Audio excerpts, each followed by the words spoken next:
expert on public policy. Our chairman, Dr. Alidosumu, for this event, started his career as a productivity and research officer with the National Productivity Center, a parastatal of the Federal Ministry of Employment, Labour and Productivity. He was appointed by the Federal Government of Nigeria as a Deputy Director of Finance and Administration at the Nigerian Maritime Administration and Safety Agency, (MASA). As a result of his exemplary performance, he was later appointed as Director General and CEO of MASA in May 2007. During his tenure as DG, he represented Nigeria on the Council of International Maritime Organization, IMO, London.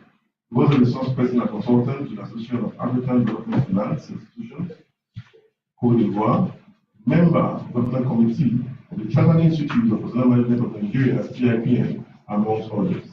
He is a fellow of the Chartered Institute of Transportation, fellow Institute of Public Administration of Nigeria, fellow Chartered Institute of Logistics and Transport UK, fellow and certified Institute of Shipping, fellow Chartered Institute of Administration of Nigeria, amongst others. Dr. Alidosumu, a very sociable elite, with impressive social affiliations as past president of the COLLOQUIUM, member Island Club, member Equity Club 1938, member Yoruba Tennis Club, and member of the Upper Club, amongst others. Dr. Alidosumu is a versatile, tested, dynamic, visionary leader and sound family man, academically and professionally.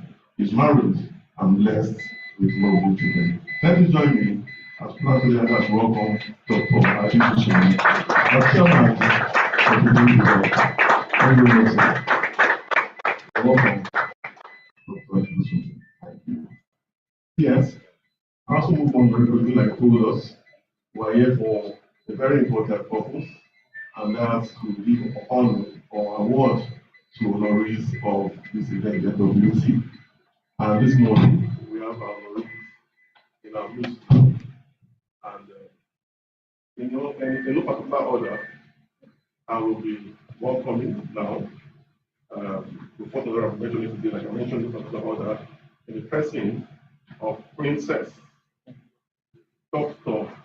Vicky Astro.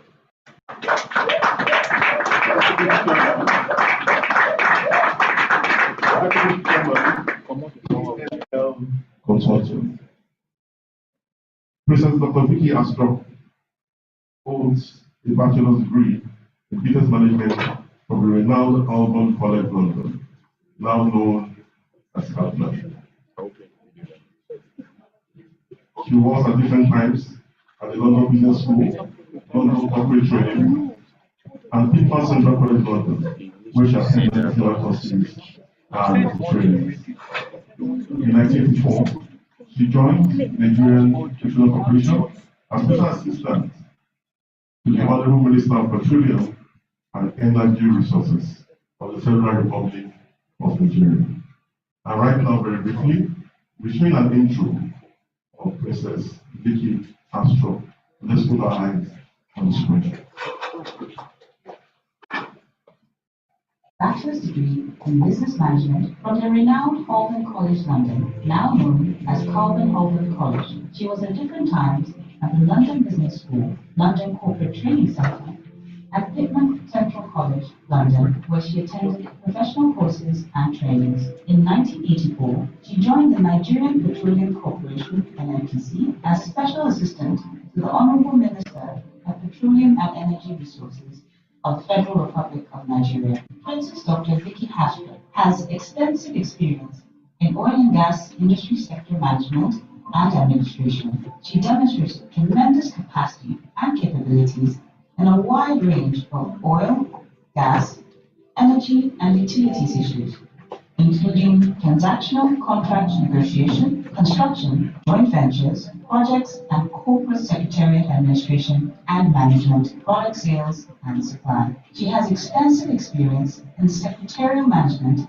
and administration of large oil and gas processing, pipeline, transportation, trading, corporate business, as well as energy projects. As Special Assistant to the Honourable Minister of Petroleum and Energy Resources of the Federal Republic of Nigeria, she acquired an extensive international experience and provided in-depth administrative and managerial expertise to the Nigerian Petroleum Corporation and the Honorable Minister of Petroleum and Energy Resources. Princess Dr. Vicky Hastro served the Nigerian Petroleum Corporation and Ministry of Petroleum and Energy Resources of the Federal Republic of Nigeria for 23 unbroken years.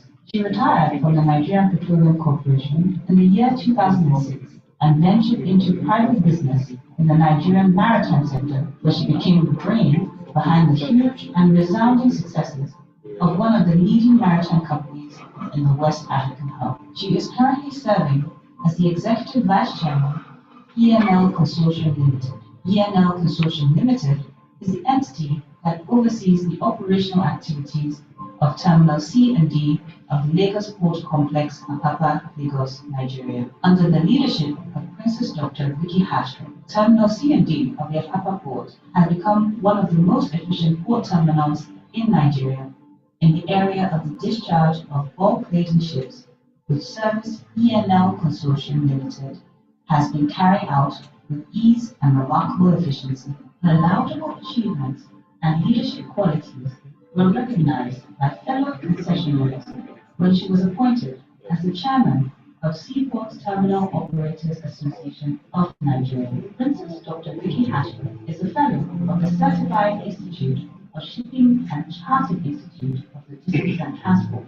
She is also a member of the Institute of Directors, Nigeria. As recognition of her contributions to the economic and social development of Nigeria, she was honored with the award for a doctorate degree in Business Administration, BBA, Honours Causa, of the Ladoke Akintola University of Technology, LAUTECH, Ogbomoso, Oyo State, Nigeria. Her commendable achievements in her career have won her meritorious awards from various local and international institutions. In the year 2006, she was named the Maritime Woman of the Year by Pathways Africa. In the year 2008, she was awarded the Excellence Humanitarian Service Award of the International Association of Lions Clubs, Okota, Lagos, Nigeria. In May 2010, she was awarded the Award of Excellence by WISPA, Women's International Shipping and Trading Association. In the year 2015, she was awarded the Sea Trade Maritime Award, Middle East and Subcontinent in the United Arab Emirates, and also the Global Role Model to All Women Award. A family woman, Princess Dr. Vicky Hastro is married to the former Deputy Governor of Osun State, Chief Adesina Hastro. She was born in Ijara Ese, local government area of Kwara State. Ladies and gentlemen, please welcome Princess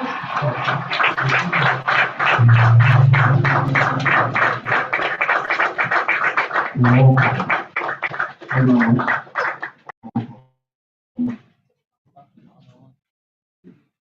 The next person on the point origin coming this morning, the person of Ms.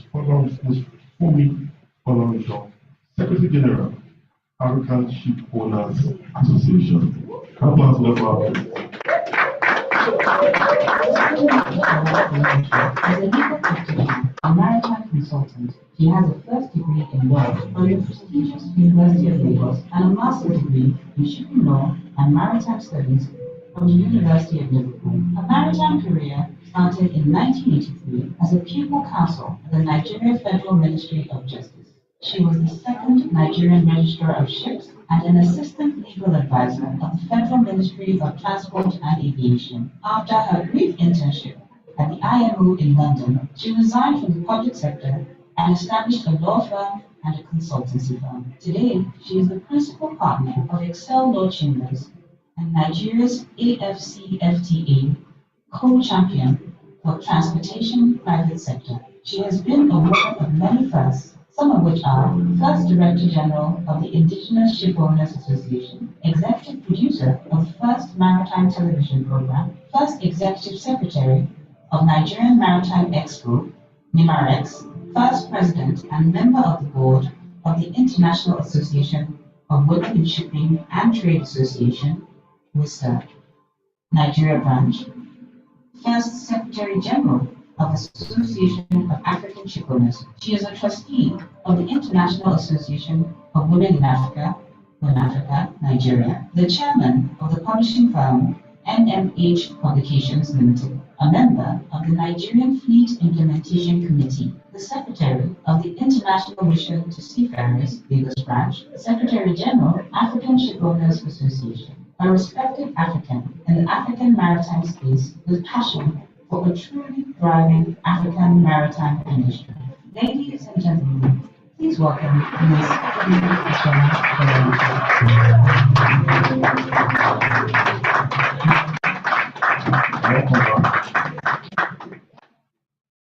That's Ms. on the show. And now I'm calling on our honoree, Mrs. Rollins McFoy, Managing Director, Ocean Deep Services Limited.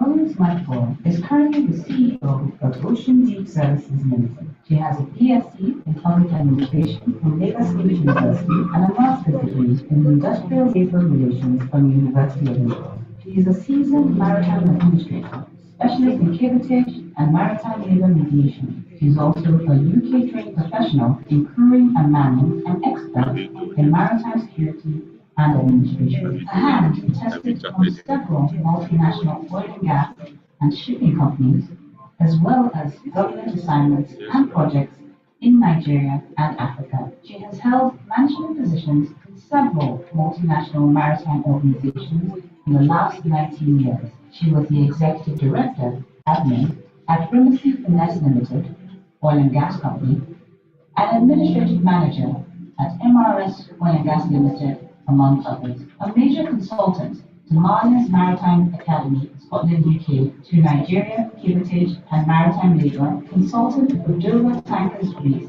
once a resource person for Nigeria House of Representatives Abuja, once a vessel registration consultant for AGIC Nigeria, among others. She is the author of Pathway to Maritime Studies, founder of Youth of Name, the mentoring organization, rector of Ocean Deep Maritime Academy, president of the Women in Maritime Africa, fellow of the Institute of Shippers, among others. She has received many awards, ranging from Honest Outstanding Woman of the Year in the Maritime Industry, an icon of women transformation, National Association of Nigerian Students, Maritime Women of the Year, Women in Energy, Personality of the Year, Searchlight Media Concept, Nigeria's first woman to own a crewing and manning company and the Maritime Institution, icon of the Nigerian maritime economy by Marine Club of Nigeria, MCM, role model, face of Maritime International, among others. Ladies and gentlemen, please welcome Mrs. Rollins.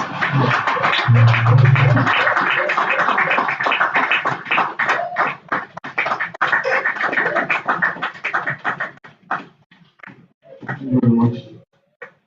You're welcome, man. You're welcome. Yes, and those are our honorees, and they are one of the major, if not the major, main reasons why we're here this morning for this award. Give us about time to. Thank you.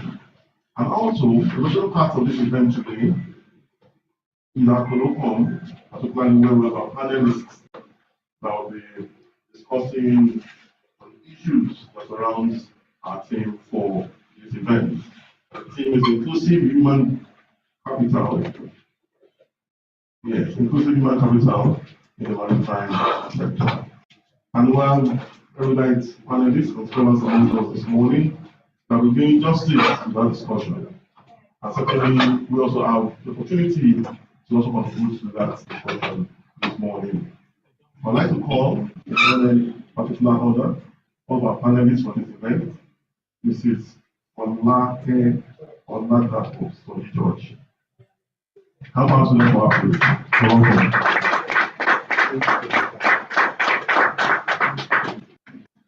Yes, thank you. You're welcome. Olake Oladapo Sodi George is a chartered member of the Institute of Logistics and Transport. She had a BA Honors in Russian languages from the University of Lagos and a Master of International Law and Diplomacy, Master of Urban Logistics and Transport in view of the same institution. She had an advanced level from Moshood Abiola Polytechnic, Abeokuta, She is the CEO of Davidoff Ventures Limited and co-owned an Alliant Nigeria Limited, reputable trucking and logistics company situated at Apapa, Lagos, with fleet of over 20 trucks, passionate about the trucking and logistics industry, which qualifies her to be the first president of Corporate Fleet Truck Owners Association.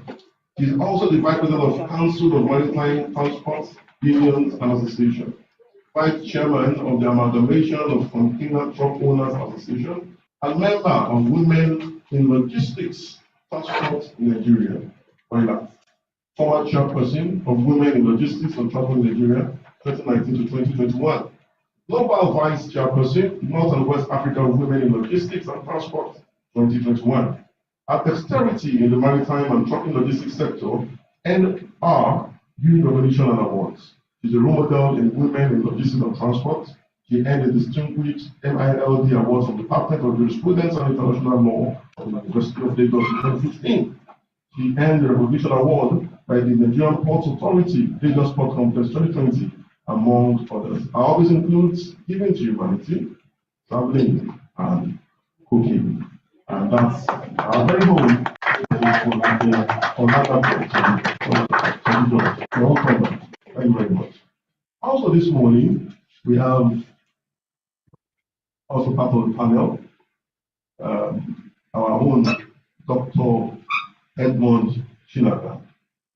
Dr. Mochanaka, Adjunct Lecturer of Maritime and Transport Logistics and Port Management at the University of Lagos Center for Multimodal Transport Studies. Thank you very much. Welcome, Dr. Edmond Chinaka.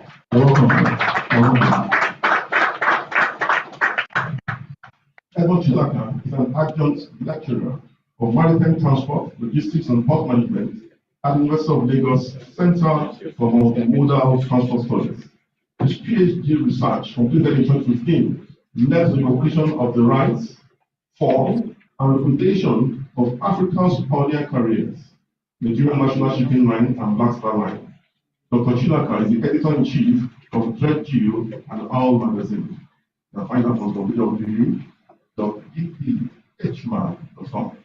And the national coordinator of Nigerian Dredging Summits and Exhibitions since 2007. He was the LWT Secretary for the University of Lagos International Conference on Land and Development in Lagos, whose papers were published in 2020. His research interests include maritime history, maritime trade, piracy and armed robbery against ships, inland water transport studies, Nigerian sand mining and dredging studies. His published books, peer-reviewed journal articles, and newspaper opinions are accessible online. Again, join me as welcome Dr. Edmond Chinaka. You're welcome, sir. Thank you. And also this morning, we have somebody who will be moderating this panel as well. And all the way from the Lagos State University, let's welcome His Praise of Daddy.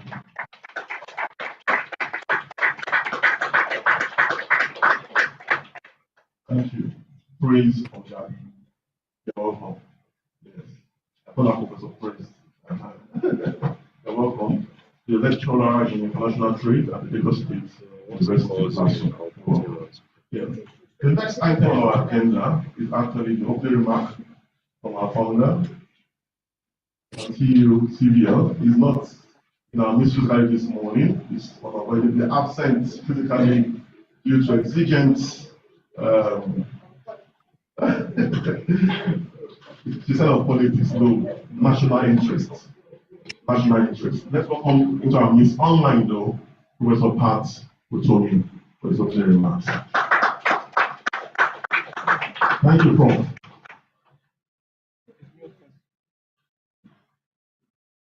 Welcome, please.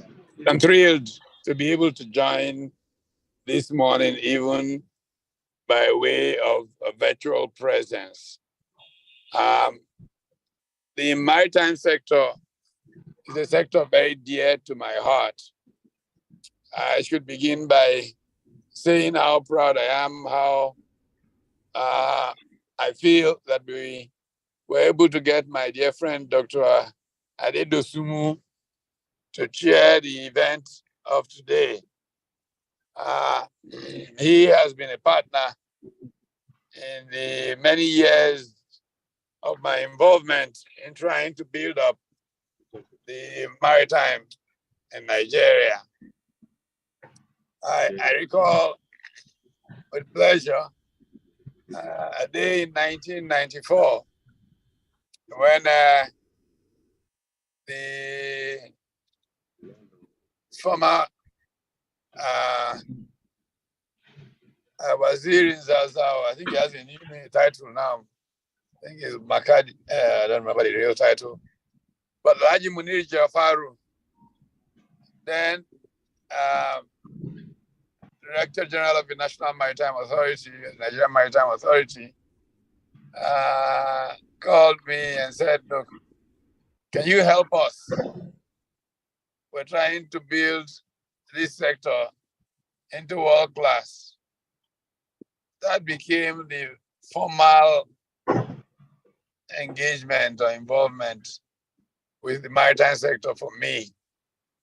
And in the 30 years, literally, since that, I have interacted with several DGs of Maritime Authority, the MDs of the Post Authority, and actually chaired the TCPC committee on commercialization of the Nigerian Post Authority back in the 1980s. The maritime is a sector of a tremendous potential for Nigeria, but very often is suboptimally deployed. I always complain every time I take a flight to Port Harcourt and look out of the left window about the extraordinary possibilities for Nigeria if the blue economy were to come alive in our country, and that the maritime is the true gateway to the blue economy. The CVL hosts an annual lecture, which just took place on the 6th of this month. And that of 2017 was given by Professor Paul Collier. Professor Collier is a professor at Oxford, who is the director of the Center for African Economies, one of the leading authorities in the world on ocean-facing cities. And his lecture was so captivating about the possibilities of maritime-based cities that the governor of Lagos at the time, who was sitting there, Governor Ambode, had to invite him back to give the 50th anniversary lecture of Lagos State. A lot remains to be done to get value out of maritime. But even more importantly, there is a lot of talented women who have not been given the chance, the break that they deserve in this sector. But I do tell they've been organizing themselves and they've been making gains. I hope that this LWT brings into greater focus the possibilities that the women in the sector can bring to our building a veritable and thriving maritime sector. I have no doubt that the three amazing Amazons that we have chosen to focus on women who broke the glass ceiling will continue to be role models to encourage younger women to play more dynamic roles in the maritime sector. I am therefore enormously pleased to welcome everyone and to wish all of us very, very happy deliberations and impact as a result of the work that we do in the maritime sector. Thank you all so very much. God bless you all. And I look forward to the valuable outcomes from our panel discussion. Thank you. Thank you very much. As Professor Paul told me, CEO of the Center for Maritime Leadership, CVL. Thank you very much. So very quickly, not to take much of our time, we are going to move to the panel discussion. But before then, we have to listen to our chairman for his speech for this occasion. All right, to call on Dr. Adedosimo, former DG the Master, to please give his chairman's speech. Thank you very much. How about that, please?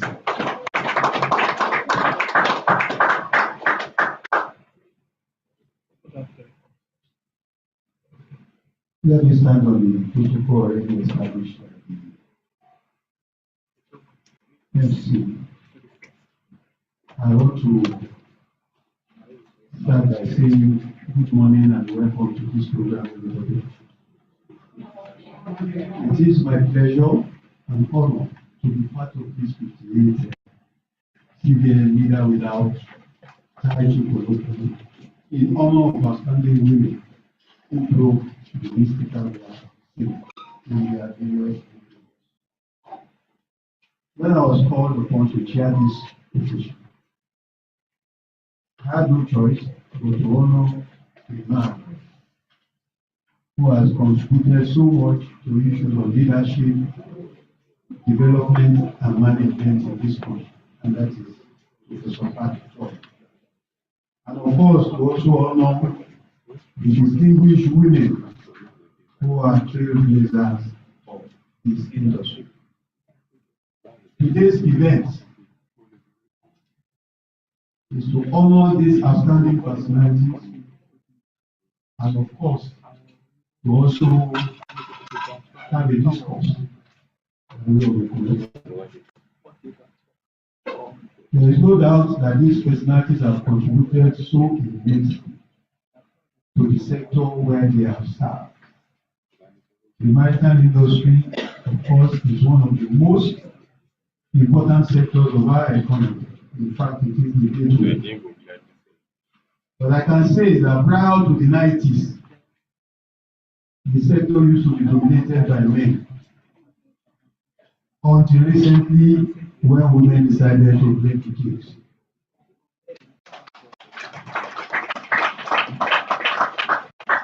I remember when I was in Nigerian force, and a woman was appointed the port manager. For the first time, the whole sector was watching and waiting and saying, woman port manager, I think it's Mrs. Aroloye, was the first woman port manager in Swahili. And she did not disappoint. After that, we have several other women, like Mrs. Jariba, so many now.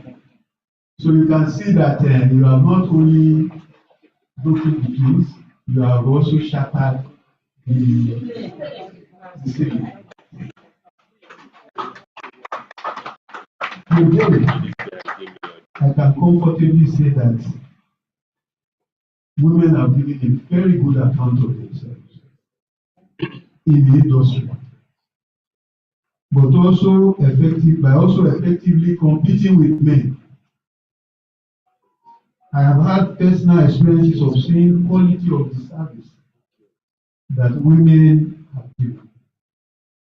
One of good quality you can't take away from them is integrity, commitment, efficiency in delivering any given assignment. I can personally testify to the achievement of today's honorees, and I believe the decision to select you for this honor is an excellent one. You have been so outstanding. I remember my first contact with Mrs. Ashton when I was in teacher. We used to have meetings with terminal operators with regards to the implementation of the maritime labor aspect of the Master Act. Right from then, he was so vocal and pushing not only for implementation, but always asking germane questions. We are ready to pay this money. What are we going to get in return? By way of training. That shows that she has really gone through the act to see that that money is not a dash to the master. It's money meant for training of dock workers. And I want to commend you for that. Mrs. was so passionate about maritime data. In fact, I would say that she was the first person that brought the importance of maritime data to the fore. To the point that, as part of my agenda for the industry then, I wanted to set up Nigerian Maritime Data Bank. If we had done that, a lot of information, a lot of management decisions would have been easy to take. A lot of data would have been gathered and warehoused, so that even if investors come in, they will just go to our data bank, get whatever needs to be brought in, and we can use it to make informed decisions. I want to plead with you not to rest on your oars. You still have to bring it back, because an industry without a very reliable data is non-existent. My admonition to the honorees of today is to begin to engage in mentorship. It is very, very important. And career counseling as part of what you can give back to the industry and to the women force in Nigeria. You must be passionate about it and take it as your corporate social responsibility. There are lots of talented girls out there who need counseling and career guidance. A lot of them don't even know. Not that what the industry offers, the opportunity the industry offers. And these are the reasons why we came up with the idea of Nigerian Seafarers Development Program and made it open to all Nigerians. Whether you are a male or female. Before then, it used to be seen as a male profession. But today, we have a captain that is a woman, one of the beneficiaries of the LWT. And so many of them are on board now. That is something that gladdens our heart. Globalization and the need for inclusiveness has removed all the colonial sentiments and myths or beliefs that preclude women from actualizing their potential. In any choosing area, the mythical glass has long been broken, and the sky is now your limit. Let me end this remark with a word of advice to upcoming professional women. Please don't rely on affirmative action. It is not good for your psyche. But rely on your ability, your skill, and your productivity.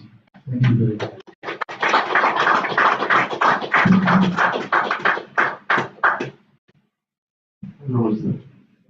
That clap is not enough for that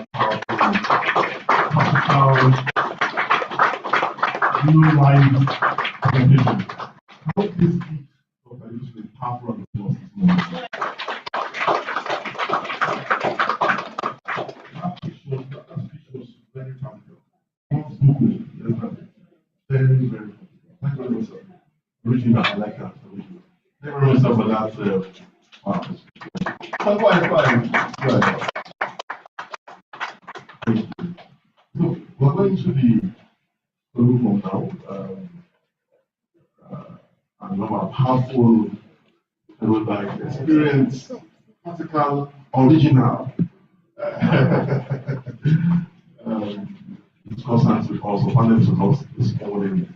And we're trying to see the possibility, if it's possible, if Prof also join the discussion. We're trying to work on that because, however, I'd like to hand over to you for this. Before I do that, please, this event has been recorded. One, and also streamed live online. So I want to see the opportunity to also welcome and greet our online audience. Thank you very much. Can you please, those of us who can clap for the online audience, please? Thank you. Thank you. So please, we don't want, as the discussion goes on, we don't want distractions here in response. Thank you very much. And very quickly, so those taking pictures, don't worry, you can have a photographer and ask for the pictures you want. Thank you. Yes, so very quickly, I would like to hand over to Professor Antonio, lecturer in the Department of Business Law, lectures in International Trade at the Lagos State University last week. Please, Oga, thank you very much.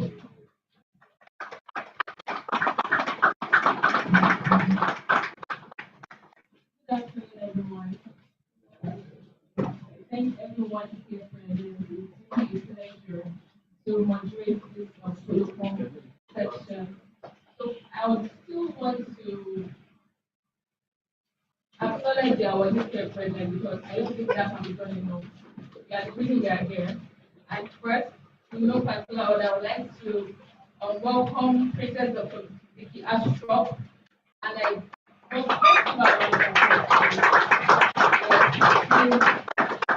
a very consistent voice in the maritime industry and the roles in the maritime industry, NFP, petroleum, everywhere you've been, everything touched on the goal, and you've been a very consistent voice and a mentor. You might that's touch right. A mentor to many women all over the world, and I think it's really great. I'm celebrating Ira, Excel, and Project today. I'm a very huge welcome to you. From the school people on chat, thank you so much because you are an inspiration to women the world over with your grace, your effortless leadership skills, and you're also the Secretary General of the African Shipbuilders Association and the co-champion of the African Free Trade Continental Union. And that's a big one. We have two women there, and really an amazing one for women go all over. Then also, that's definitely not a huge welcome to Mrs. Rolex McCoy. We are so delighted to have you here. Yeah, this is creative and inspirational personality in the maritime industry. As the CEO, I love that word, CEO of Ocean president of Maritime African Nigerian Chapter. We are really one of the foremost women in the industry. I would say a huge welcome to all our dear present. And let's please give them a round of applause.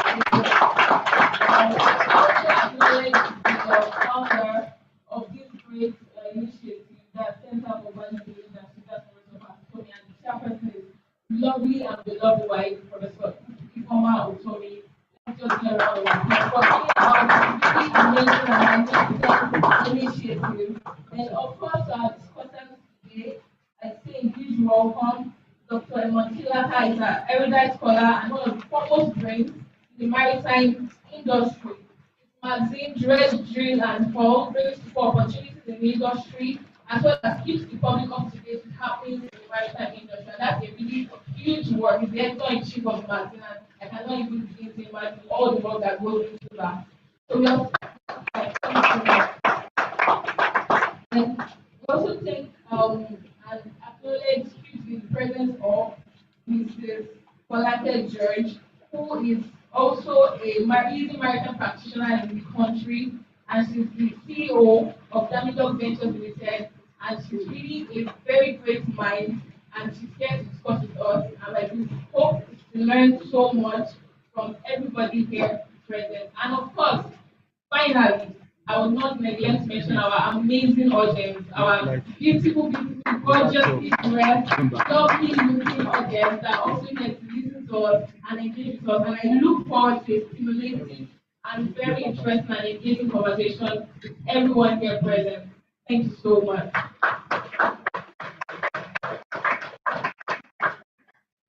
Now, on to the theme, and we are going to dive right deep into our discussion for today. So our theme for today's panel session is inclusive human capital in the maritime maritime sector. Inclusive human capital in the maritime sector. So we see that when we talk about inclusion, it's something that has become very topical in our world today. with the, if you remember the Millennium Development Goals, that's MDGs, which have now transcended to the Sustainable Development Goals, SDGs, we see that gender equality is for 5 of the SDGs.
We can't even have that when we have the caliber of Dr. Princess Ashton.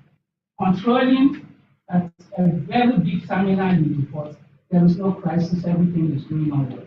I want to say that we are in for it, we are into it, and we are encouraging people to acquire the necessary skill and acquisition to also be able to portray themselves so that we won't have anybody shut us down, especially when we know what we're up to and what we're doing. Thank you so much, ma'am. Over to you, Dr. Elmore. I'd like to also make a comment on what gender balance will look like in American industry in your opinion. Well, my everybody. I believe the first speaker has spoken a lot about gender balance. I want to take the topic much higher.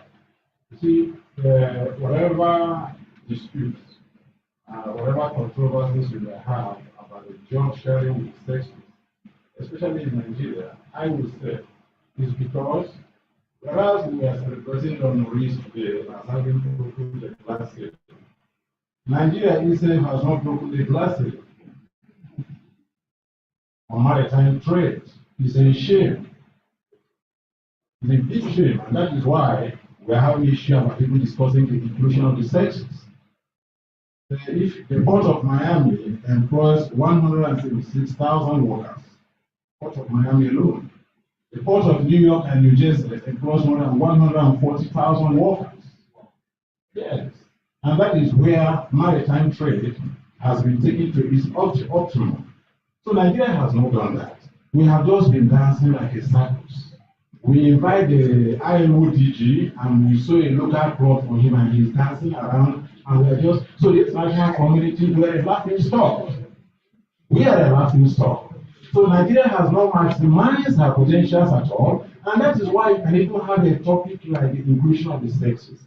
If the sector was actually very properly spread out and the potentials were realized, it would be a small topic about the marriage and gender inclusion. Let me just stop there. Yes, I mentioned some very interesting topics which I would love for you to elaborate on. We've been talking for a very long time about diversification of the Nigerian economy, that we're too oil focused and everything like that. So you mentioned that the maritime has the potential to move us as a country to the next level economically. So I'd like to comment on that. What are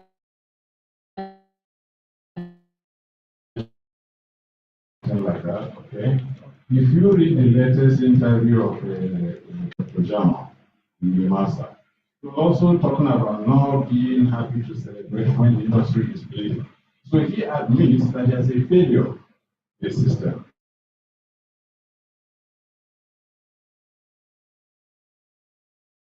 The master has derailed big time. Nigeria ought to have what we call a national shipping policy, am I right? That was what gave birth to the National Maritime Authority, which was the forerunner of NIMASA, am I right? Let us go back to that concept, national shipping policy. It was supposed to empower Nigerians to participate in international shipping. Today, are we participating in international shipping? We're not participating in international shipping. NIMASA is only fine-tuning the process of collecting the 3%. And when the cabotage 2% was added, they also fine-tuned the procedure to collect that. But every DG, since the coming of the civilian regime in NIMASA, has just been driving a vehicle designed by enemies of Nigeria. I would say Babangida is the only person who realized the issue of maritime trade in Nigeria, and that is why he signed the 1987 decree, which brought NMN. Now, I want to give you a practical example. Practical comparison of the two agencies. Take the National Maritime Authority and take NIMASA of today, and you will see the failure of NIMASA. NMN was formed in 1987. Within 7 years, they had disbursed loans of $56 million to both Nigerian National Shipping Line and many other private sector shipping lines. When you talk about Captain Emmanuel when you talk about Dadu Marine, when you talk about FIMA, when you talk about Tarabaros, when you talk about Niger Brass, these are companies that got real dollars to assist in enabling them to participate in international shipping. Okay? Look, international shipping is the issue. Cargo is the issue. So immediately NIMASA was now given a new organogram. The DG with 3 DGs there doing, so to say, administrative work. And the Nigerian shipping, the indigenous Nigerian shipping participator is no more here. Where is the indigenous Nigerian shipping participator today? Even when you talk about cabotage trade since 2004, Nigerian indigenous operators have been sidelined. That is why Chief Jola Bome is always fighting with them and all his colleagues. So this is what we're talking about. We are a laughing stock in the Committee of Maritime Nations. So if we were able to properly prioritize the development of our maritime trade, there will be a lot of jobs. Today, when people graduate from National Maritime Authority, Maritime Administration of Nigeria, or they have no ships to go for seaport trade. Am I right? Now, these ships to go for seaboard training should come from indigenous maritime operators. Nigerian National Shipping Line was doing it when Nigerian National Shipping Line was on. But since Nigerian National Shipping Line failed, there are no indigenous operators. So who is going to train your cadets? Yes, nobody trains his enemies because in international shipping is a competition. It's a competition. So when you are pleading with somebody to train your enemies, to train your cadets, it's like somebody trying to train his competitors. Will it be possible? They won't want to train our cadets. So these are some of the teachings that happen. So that is to let you know we are celebrating the honorees today, yes, but everybody should know that whereas they individually have broken a glass ceiling, Nigeria itself has failed, but a flaw. Thank you so much for that, sir. So I see that we are talking about indigenous inclusion in the maritime industry and how indigenous ship owners are being left out of the party. Yes. While the foreign operators are being prioritized. Right, so I wanted to get that very clearly. I want to also ask Mrs. Falake George a question on the inclusion of women. Now we see that the maritime industry has a lot of potential to grow and to take Nigerian economy to the next level. So my question is, in what ways can women take hold of those potentials in the maritime industry and have a niche for themselves? Okay, we have some women that have excelled in the industry. Even we know that Nigeria, because of political interest, selfish interest, lack of integrity, lack of honesty with the government, putting wrong people sometimes at the end of our history, took us to where we are, that we have lost our peace. But in the women who amongst the women that have excelled and have done well for themselves because we have also association in the women's world of the maritime. We have the Vista, we have the women, we have the wheelers, and especially for wheelers, we trust one of it is mentorship and leadership. So you have students that they are taking up, that they are training to be able to step into shoes and to understand the things that are going on in the maritime transport sector, so that they can see it as an opportunity and the place where they can put their feet.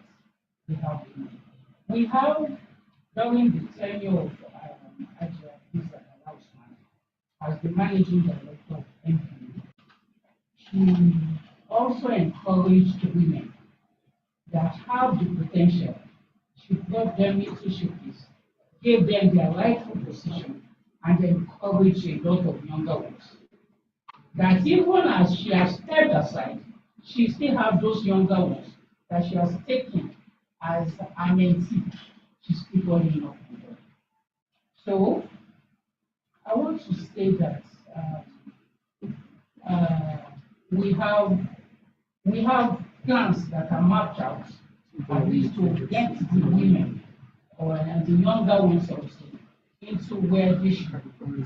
But also as sisters, as mothers, as professional colleagues, we should also encourage the younger ones by making them see that there is dignity in labor, and government also, private sector also, should also do programs apart from what's down on the big brother that does not have any social, that does not have any moral value for corporate industries to do something that is corporate and integrity oriented, to encourage the younger ones, especially the women. That is not about somebody using it's not going to be just a period for a period of time, very short time like that. So they should also look into things that in their life that make them to somebody and give them that. so much. Now, I would say, sorry about what you said, is that if you look at it from the perspective of the men that want to break into the maritime industry, they should find a mentor. That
you can dredge, drill, and haul your magazine.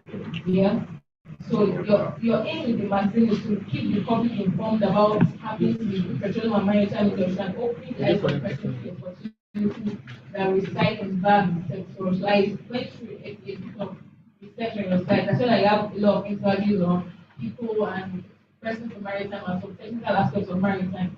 So I see that it's a huge, a very important role that you're playing there. And I'd like to ask you what are the challenges so far you faced during this magazine? What are your wins? What are your challenges? And how can you advise women who want to also maybe do what you're doing? So how would they go about it? Well, first of all, the dredging sector is another lucrative in Nigeria's maritime industry. Yeah. Before the 1990s, Nigerians were not in the dredging. And the dredging sector is a place where you spend millions of dollars every year in Nigeria. Because you see, when you talk about Nigerian maritime trade, what defines Nigeria today, especially in West Africa, is maritime. Because 65% of all cargoes, all trade you see on the water are destined for Nigeria. Okay. Now, all our important ports are on the coast. Those coasts, the mouth of the ocean is silted. Most of it is silted a lot of sand. So if you want big ships to come in, you have to make sure you have to deep down. And that is part of the international competition spirit for shipping. That's why we have to talk about deep sea ports or deep water ports. That is what competition is all about. They are all looking at a situation where big ships with a huge economies of scale can come into port. So that is ratio. As I was saying, before now, Nigerians were not doing it at all. But Nigerians are not coming because it's an area where, apart from servicing the maritime sector, it also has offshoots like sand. You know, sand mining is a big reason for whatever you are doing. When you need sand, there's civil construction, all that part. So, before, as I said, before many years ago, Nigerians were not performing. European shipping, European dredging companies were all monopolies. So when I got rid of this around 2005, I started to open this competition to be able to track the development of the dredging industry. And then I also taught marketing, I also studied in that to expose areas that other Nigerians are coming. So now, for example, we see Nigerians were depending before on Europe and America for their dredgers. What can say is now in the technology. Nigerians are actually now building their own dredgers, called integrated dredgers. But they start the same focus. So they are succeeded in putting on that capital flat. So it's a very huge business in the area of dredging. Very much, sir. So the second part of my question is, how can women come into that industry, both the dredging and also maybe develop more publications in that area to widen the knowledge or to lessen the knowledge gap? Well, as I said, it's an industry, for maritime, it's a derived industry. Okay, so women can come into the area of management. And I think because some Nigeria, after they have established it, they're able to hand it over to their drivers. So, you know, it's a question of management. If you manage it properly, it doesn't require brawn or, you know, physical at all, only mental capacity. So women are also able to participate. Thank you so much. So we're going to move to an area that is emerging in the world. It's called the green economy. Green economy. So it's a part of emerging.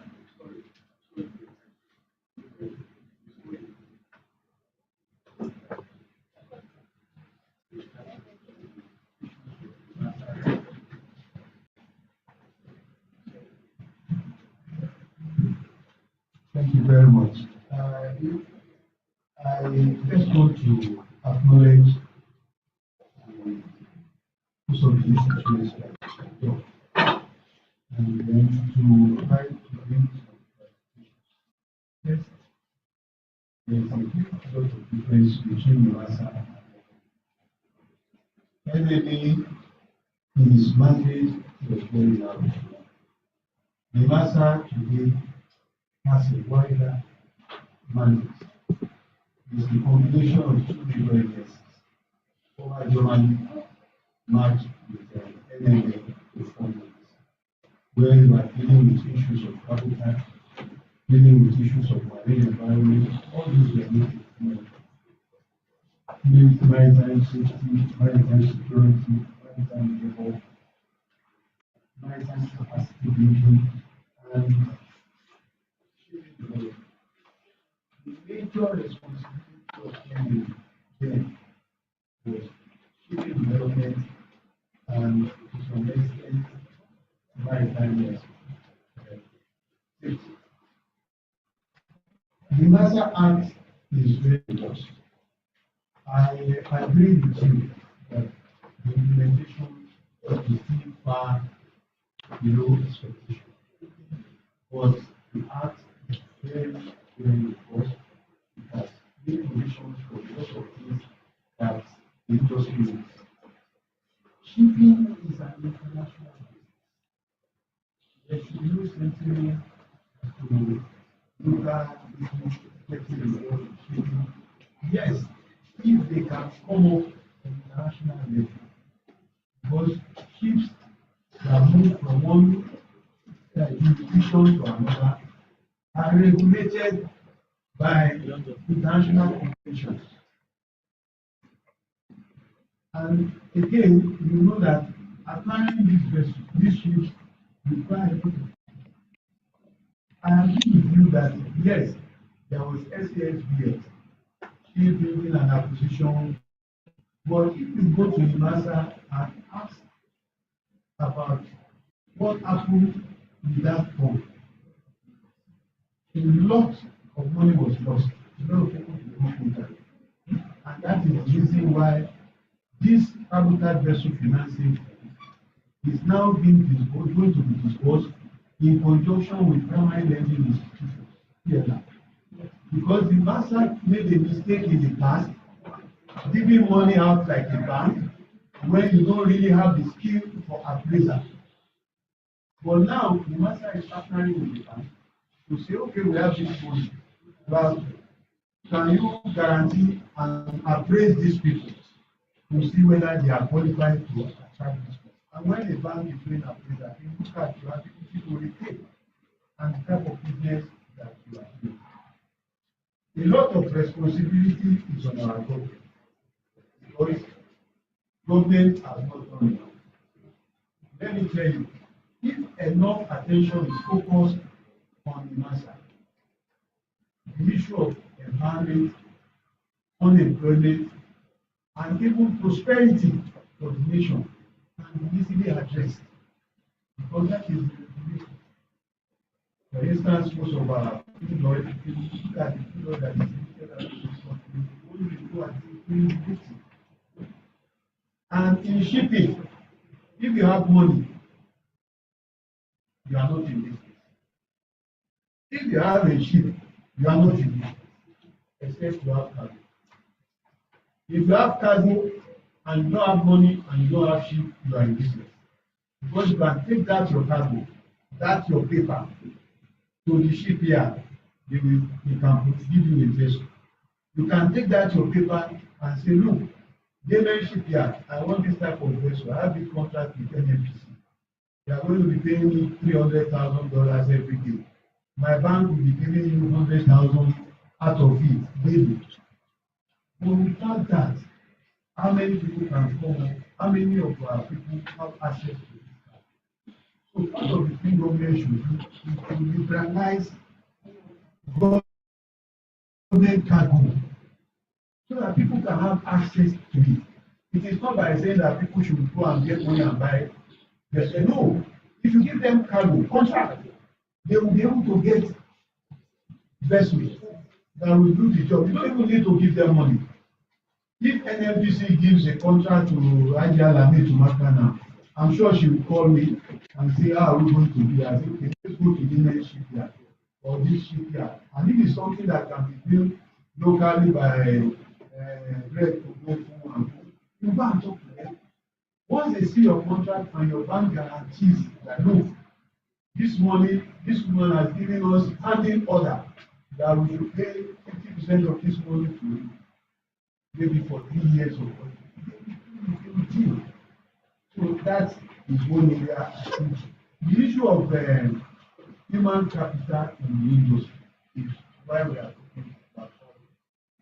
One, I don't think that these women benefited from any special concern. I remember so many men who wanted to be the head of public relations when I was teaching, but we settled for her. And today, I can say she was the best that ever performed on because I didn't have any problem. When I go out,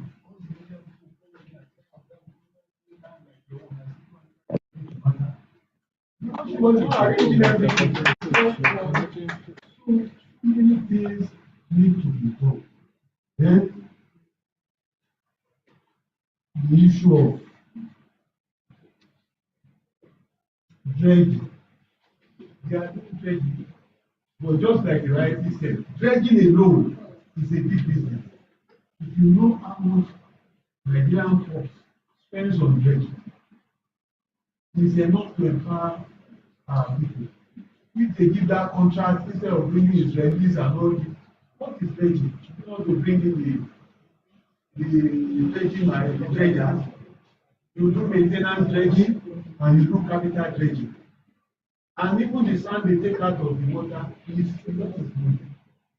So I feel that the matter to date is evolving. The issue of policy, national policy, national maritime policy that is one thing that we have been pushing.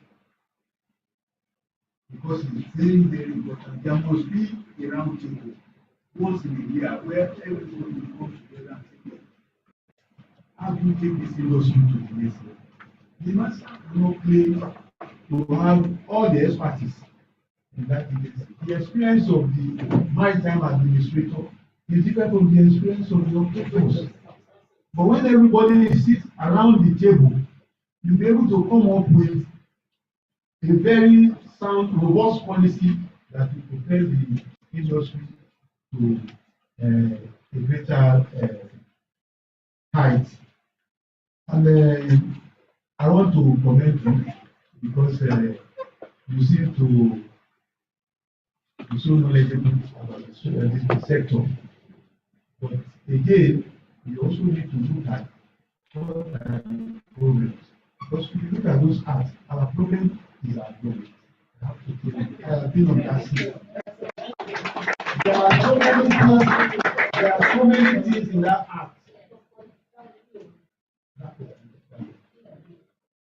There are so many things in that act that if it you are to be in other jurisdiction, once you have it in your heart, you don't even need to go and get an approval to make it. Just go and do it. Because it's in the heart. But government will still expect you to come back and say, I need approval to be able to do what the act has already empowered you to do. So bureaucracy is part of the thing showing people that, and you have a tenure of 4 years, which you are not even sure. Yes. So I think that you have to be a little bit lenient with the master. They are doing a lot. Finally, the issue of women, I keep saying this, women inclusion. Honestly, it is not going to be served. You have to go all out for it. And the only way you can get it, an average chief executive or employer is interested in the best. Doesn't care whether it's a man or a woman, he's interested in the best. So if an average employer or chief is interested in the best, if the woman is the one that gives the best, the woman. So our focus will be to tell ourselves to give our best. Finally, if you look at the universities these days, most of the people coming out with first class, they are ladies, they are girls. In the university, you don't write your name, you only write your matric number, so there is no issue of the lecturer people. No, when you do your exam, you just write matric number. Most of them taking the best result, even in law school. It shows that women have the capacity. You only need to shift their attention away from some mundane issues of beauty, fashion. If you put the type of attention on those mundane issues, you redirect. I can tell you that women will rule this industry and this country. Thank you very much.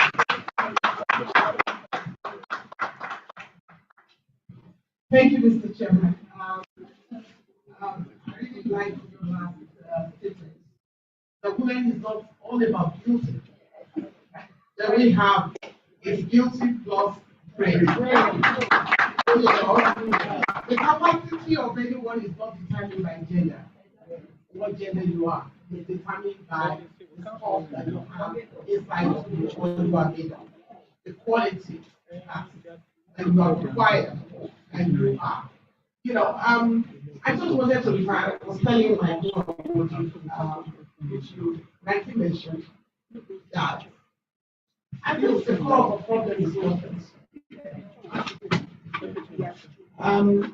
You made mention that a lot of people had been given the corporate form was released a lot of times to ship owners, and what happened if you don't pay back? Who do we do? Stop it. Thank God we have the local context act. And I see this opportunity to ask government to see to the full implementation of the local context act. Because when in Nigeria, for example, I was in oil and gas industry. And a lot of we have a PSD arrangement with a lot of this IOC who end up paying. I mean, we have a ratio of like 60-40. But I tell you, I worked in NAPIPS before. Nigerian government end up paying for everything. And at the expense of Nigeria and Nigerians. Nigerians and companies have never been patronized. We're talking of Daniels of this world. How should Daniels be paying what they have to do? If Nigerians are not being patronized by the IOC, and that's why I say government needs to evoke that local context act. That Nigerians, because a lot of these IOC, they are just, they are just enjoying the wealth of Nigeria and taking it to their countries. The one Nigeria makes remain in Nigeria. And that's why some of us that are terminal operators. And I said, because when it comes to the foreign terminal operators, they are more, you see, I said the truth, wages. They are more mindful of those foreign companies. And I just recently, Mark, you know it, I was screaming to the high, and I said, is it because ELL is a Nigerian company? If there is anyone to be first considered, it's your Nigeria. Why are you trying to compare with us? Because I'm in Nigeria, I want you to remember that what ELL makes remains in Nigeria to help our people, to empower Nigerian people. What these other companies make goes outside the country. So Nigeria, you said they bought their fire ship, but because they didn't have patronage by the IOC, it will die natural death. And Nigerians have ships, and they are not being patronized. They don't have the job. And what happened? They give to all the foreign countries when everything that you make is Nigeria.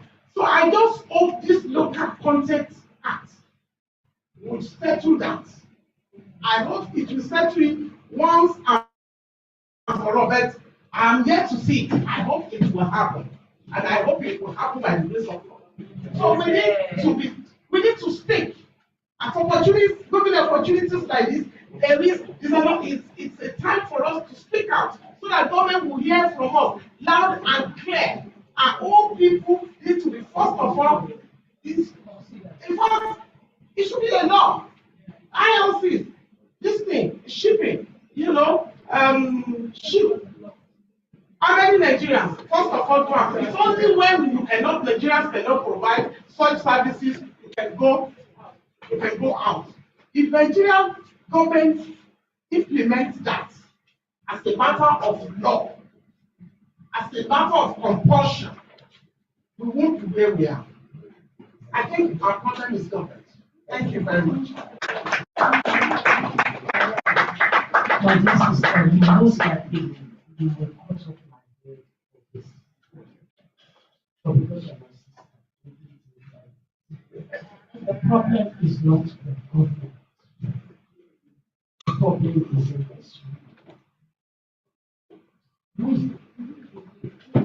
we're not talking. We're not engaging. The gentleman to my right, Dr. Adidus, he has forgotten, but I will remind him. He came to meet me as consultant in NASA. And then there was turbulence. And I remember I went into his office to say, excuse me, I just want to give you blah, blah, blah, blah, blah. These are the things you should do. I am leaving. I came from UK and I am leaving. It's not there. And then he said, Madam, I am not leaving. You will work with me. I said, I haven't come to bed for a job, sir. You will work with me. So anything you man should do, the right thing is everything. Keep to that person and then to me. Why? I didn't go to long term, but he recognized that this person knows what she wants and is not about self. We all go into this public sector with proposals for ourselves. We put them in. For instance, you have just enumerated how you have screamed to IPO. How many joined you screaming now? And without your telling, they just leave it to you to scream. It's your own business. For as long as we are profiting from these others. A few days ago, you gave your phone call. 2 weeks. The last one questions. And I answered our best at that. I opened up to you because I knew you were not what self. As soon as I got into you, you did like this. And what struck me was she had taken it over. My personal discussion with you, she had taken it and lifted it. Distinguished ladies and gentlemen, Local content, who is benefiting? We're all sitting there. We start plowing all other colloquiums and meetings or whatever. Nobody has spoken to DG Master and said, can I talk to you? Professor, sorry, I know you are online. Why have I accepted to take this award? You're online. At Federal Palace Hotel late last year, you gave us a charge. You said it is now time for us to say to X and Y. I will not mention the X and Y here, but to say to Princess Hastro, and because she's my friend, her sister, I will say it to her, it's not the truth. But what it only said we should do is start with DG Nimasa, MD Ports Authority. I'm sorry, that is wrong. But you know what we do? When we sit, we stand up, we bow, they sit, they talk, and they go out, and we clap. If there's going to be a change, we must start to talk. Or you know the difference between myself and yourself? If I talk, nobody can dismiss me. Nobody. And you know why? It's even getting better. I got what Nigerians are not doing, other African countries are doing. I just came back. The minister in the country, they're in G. There are many of them, there's Ghana, there's Gabon, there's Gambia, so pick your choice. I had dinner, we ate. I started speaking, blah, blah, blah. And he said, Madam, you've convinced me. When are you coming to my country? I shook my head. Because nobody is going to ask me in Nigeria, when are you coming? We talked about the data bank. Mark, let me publicly acknowledge the support. I'm emotional about this particular one. As soon as Dr. Adedos wounded, that was the end of the data bank. So he's telling me at 65, do not forget you. I'm not going to talk about that. The private sector took it all. You took from your salary to support us. He said, Madam, this is my support. He's not Nigerian, but he knew the vision. Lami Tumaka, you'll be there supporting. Limasa, Ports Authority, blah, blah, blah. Excuse me, we will not see the vision. If we do not talk, we will come back next year. I do not want an award for being, I want to say to me, the drivers of the economy is not government. If you do not hold us, if you do not hold them accountable. On Monday, we were in a hotel, Lagos State was throwing out for us this and this and this and this and this. And thank God, we didn't pass the microphone. We actually took it was most of what I was going to say, we just can't or never invite me again. But if you do not talk, if you do not speak up, if you don't, let us take this as speak out. Nobody's going to dismiss you as vice chairperson. Nobody's going to take anything you have, but let us talk. Dr. Adedosu, thank you for bringing up contact with that. Thank you for the opportunities you gave me then. Thank you for saying to me what you will not say to me. Right. And I will do. Thank you for the facts and figures you're producing here. Because nobody's writing, no write-ups anymore about what we should be doing. It's not about CVFL. I don't need it. Nigerian ship owners, you do not need Nigerian business.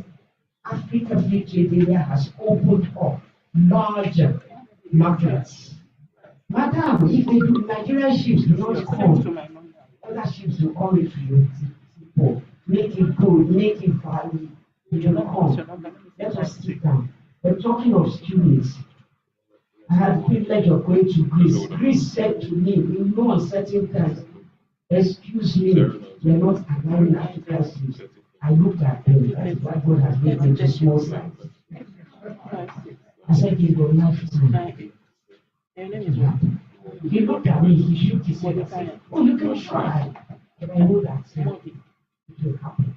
So it is not about taking who are the sheep owners in Nigeria, in the Greeks.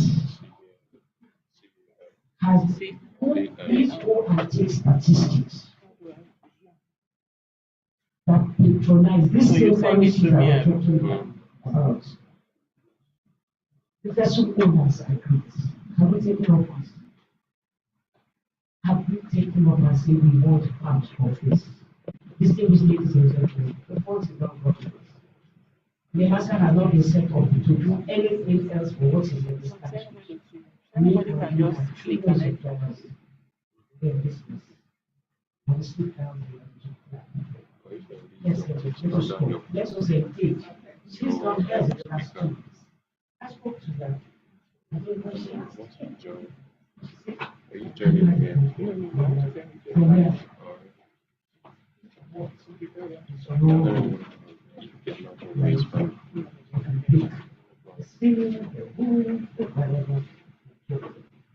This is the link. And the delivery board is What you say, just to click here. in a nice way.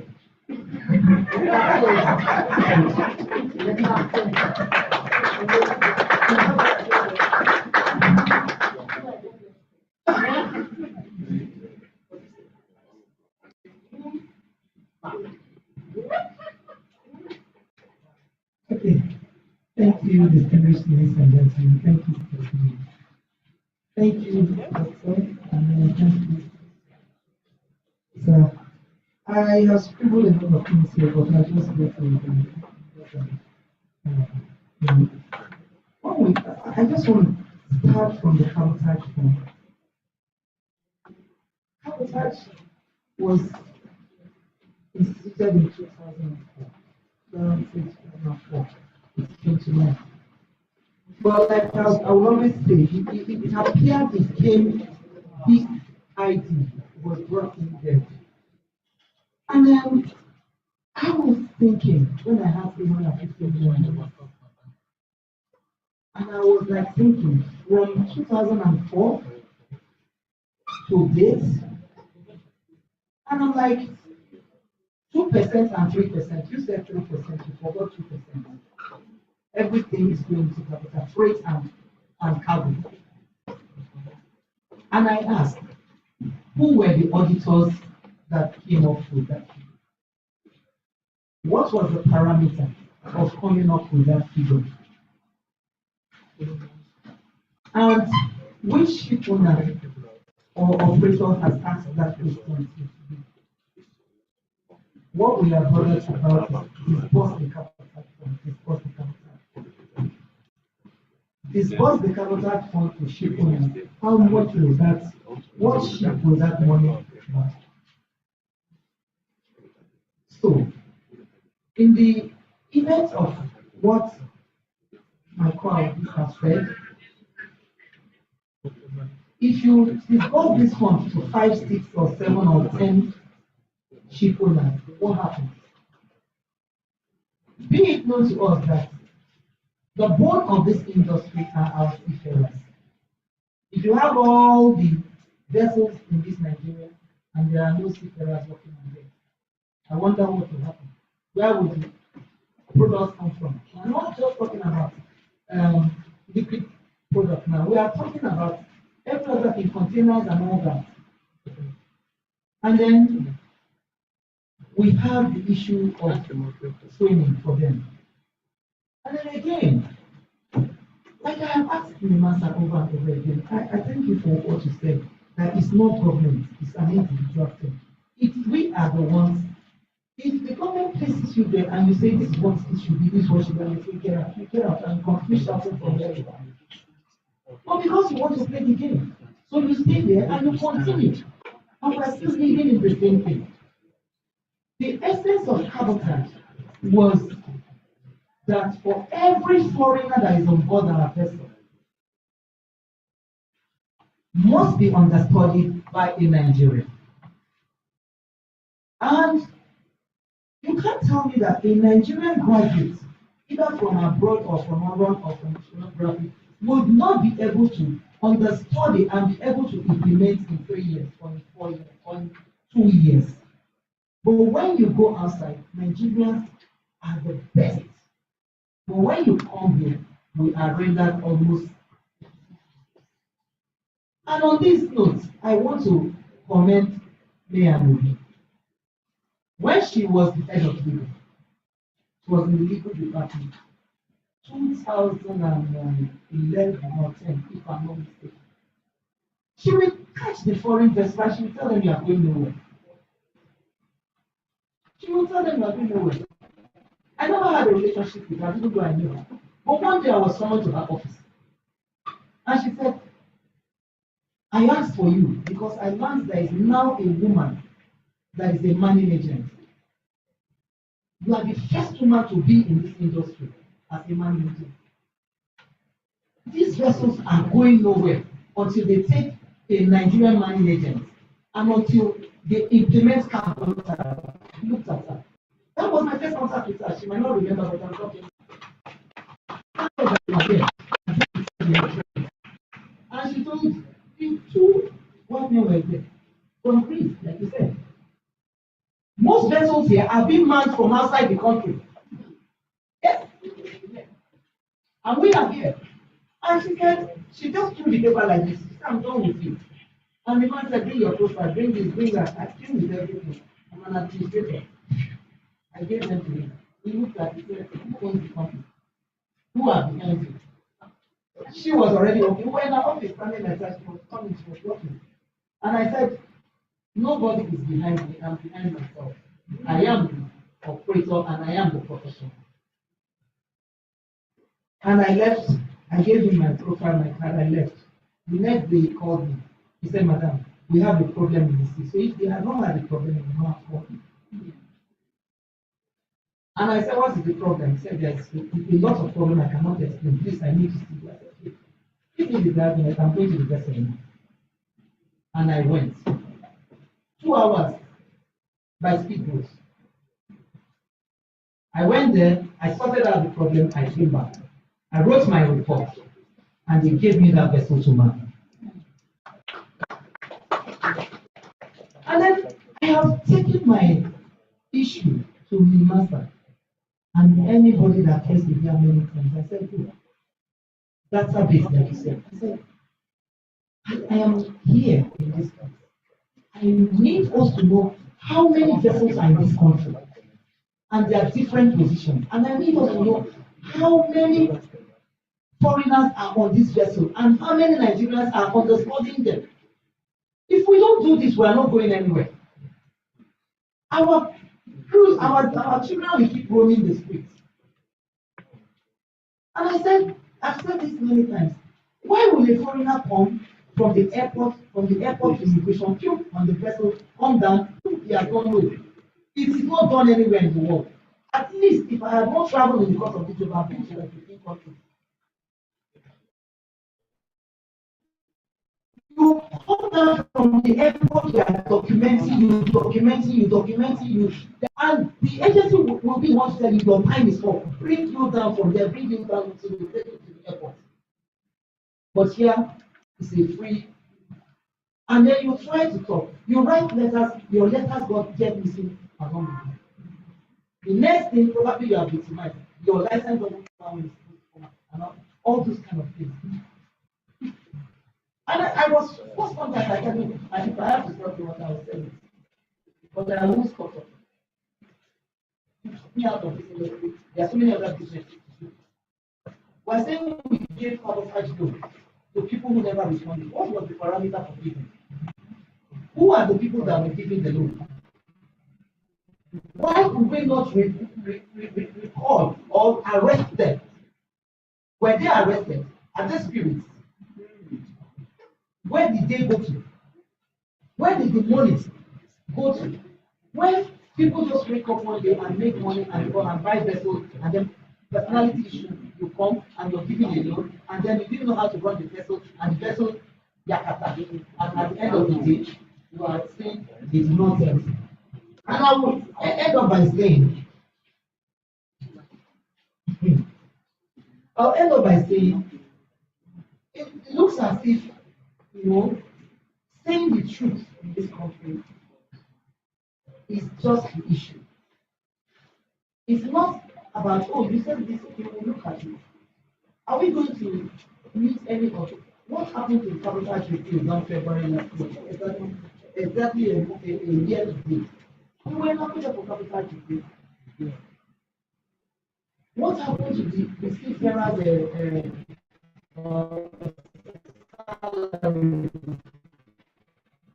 we for 7 years now, I think it's of that, and we've been talking about cooperating with foreigner in this country, in our vessel in this country, earns $1,500, $1,800, $2,000, and a Nigerian on the same vessel AB earns $150,000.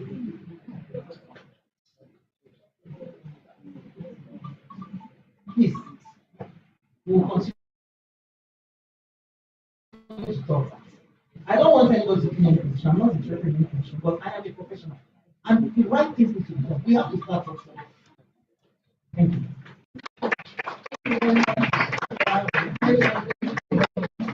So we need us right now about going to round up this session for us. I'm sure you have a lot to say. Thank you.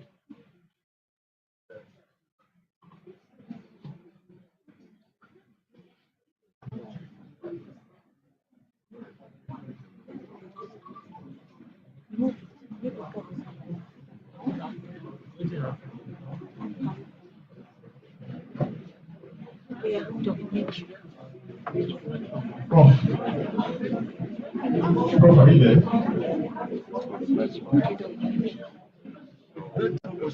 Okay, yeah, Prof. Prof, not lying down. She's not lying down. She's not lying down. All right. What is something? Okay. Also, let's permission of the moderation one. Let's get the session conclude. Thank you.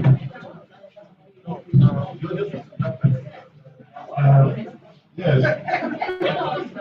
Excuse me. Yes. Excuse me, I just want to make a few points. I believe the conversation today has been very honest. I believe the conversation has been very honest and down to earth. So let's take it to the whole hog. And Dr. Dosumusa, I have to make an input to what you said. First of all, the ship acquisition and shipbuilding fund, they were given to about 8 companies. Only one did not pay back, and that was East West Coast Marine Services, Captain Motosho, because he died. All the rest paid back. And engineering will work to confirm this before he dies too. That is one. Secondly, what we are talking about NIMASA and NMA, it's not as if we are trying to criticize NIMASA, no. We are making a comparison. In bringing NIMASA on board, you don't have to throw away the baby. The baby is the indigenous Nigerian operator. Immediately you lose sight of him, you have lost sight of everything. And that is a summary of all this feedback you're hearing. NIMASA, whatever they are doing today, have not taken care of the indigenous operator. And the indigenous operator is the main crux of the matter. So please, it's not as if we are saying that the NIMASA Act is not. The NIMASA Act is very good, but you shouldn't have thrown away the national shipping policy, which is to enable Nigerians to participate in international shipping. Full stop. So that is where the NIMASA got it wrong. And until they do that, until they add back that complement into the policy, they will be in the forest, in the middle of nowhere. Really, they can collect as much money as they want, but they are not adding much value. If you add more value and enable indigenous Nigerian operators, employment will increase. It will increase by 100-fold. Because all those companies will be all over Akaba and Lagos, employing people. And it will also raise our morale, our prestige. As I said, which is true, you can verify this, Nigeria is a laughing stock in the community of maritime nations. But we have not made much use of our endowments. Thank you very much.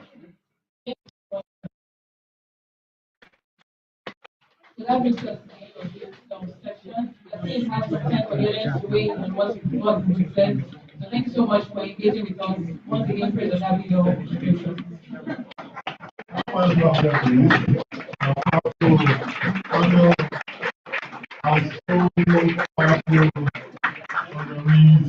Able chairman and thank you very much. Thank you. 5 minutes on. I'll go to the next one now. It won't be documentary on our origin. But just for 5 minutes before that, 5 minutes, not that. 5 minutes. That's what to say, man. So what? Two people just want contribution from the audience. So just 2 minutes, about just 5 minutes for both. Thank you. So please, documentary, get ready. Just 5 minutes.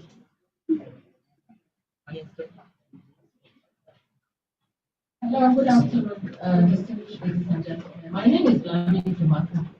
I remain grateful to my former teacher for the wonderful words he has said about me. Very grateful and I appreciate them. That's what keeps us going. I must also congratulate my sisters, my lovely sisters, my brilliant sisters, Kitty and Grace. You can't take away the beauty from us. It's a complete package. I just want to say it's not all gloom. It's not all gloom. Nigeria has come a long way. What are we talking about? Inclusive human capital. Women, we have come a long way. Women, we have made a lot of inroads. We have impacted in the maritime industry. We have made our marks. We have made our names. We have contributed.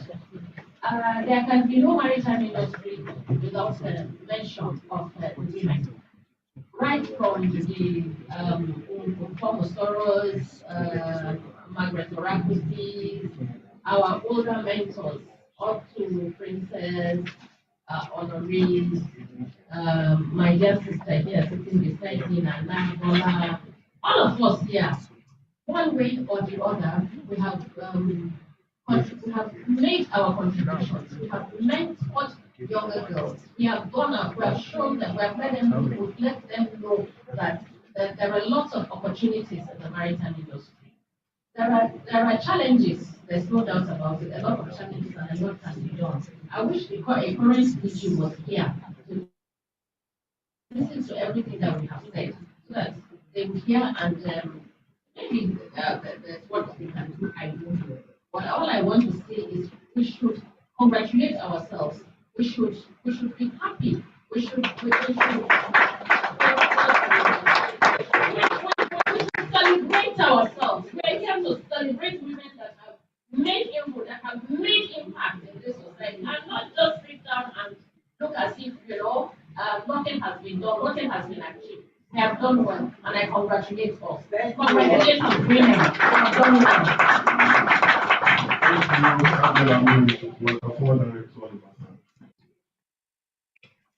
Thank you. I'd like to stand as a lawyer. So I'd like to congratulate the awardees. And I can see all of them are members of WISTA.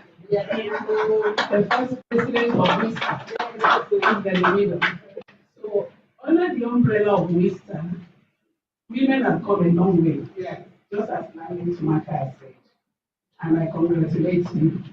We in WISTA, since 1994, it started in 1994. We have organized women, supported women, and we have raised the standard of a women association. So we have encouraged women to achieve the best of their capabilities, and it's quite obvious that they have done so. So Aja has said that. And I'd like to congratulate my former DG, Dosumu.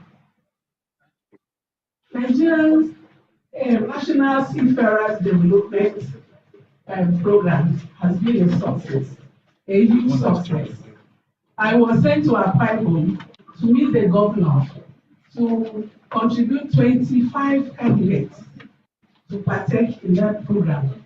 It took time because of politics, but eventually I persisted, and those 25 candidates now have become marine engineers, women enthusiasts. So I want to congratulate him for that part that he took, that dream he took, he played, and he ensured that that was effective and operative. Till today, they're still carrying on in Nigeria, the NNSCP program, and is a success in the training of seafarers. For the implementation of the master, good intentions, the drivers of that law had very good intentions to expand the shipping policy that this is saying. Well, along the line, something happened. Implementation. We had a lot of government and political influence. I particularly, when I was in GIS, I was sent to IMO sponsored a program for me, for some other African women, to study the maritime administration in South Africa. We did that, and all those were brought into the formation of the master. But what happened? Implementation.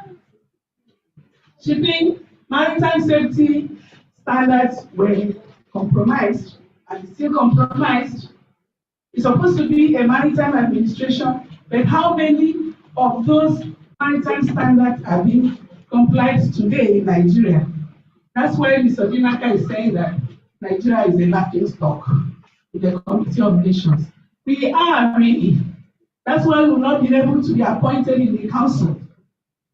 Auditors came here. IMO sent auditors to come to Nigeria to see how we are faring. We failed. That's why no matter what you do to be elected as a council member in the IMO, we will still have a long way to go. Because IMO is not a political party. It's an implementation agency. We have to comply. So the master has to look greatly into those safety standards so that we can lift our head up. So, well, I hope that in the next government that is coming, we will have to change our attitude to doing things. We have to change our mindset. We have to be more honest.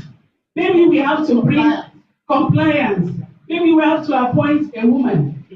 To be the director general of the master. So that what we see, as an example, these three women who have developed themselves, who have put in a lot of hard work, and today they are successes in their endeavors. That's what our dreams are for the master. So, and I hope we'll be able to achieve that. Thank you for giving me that.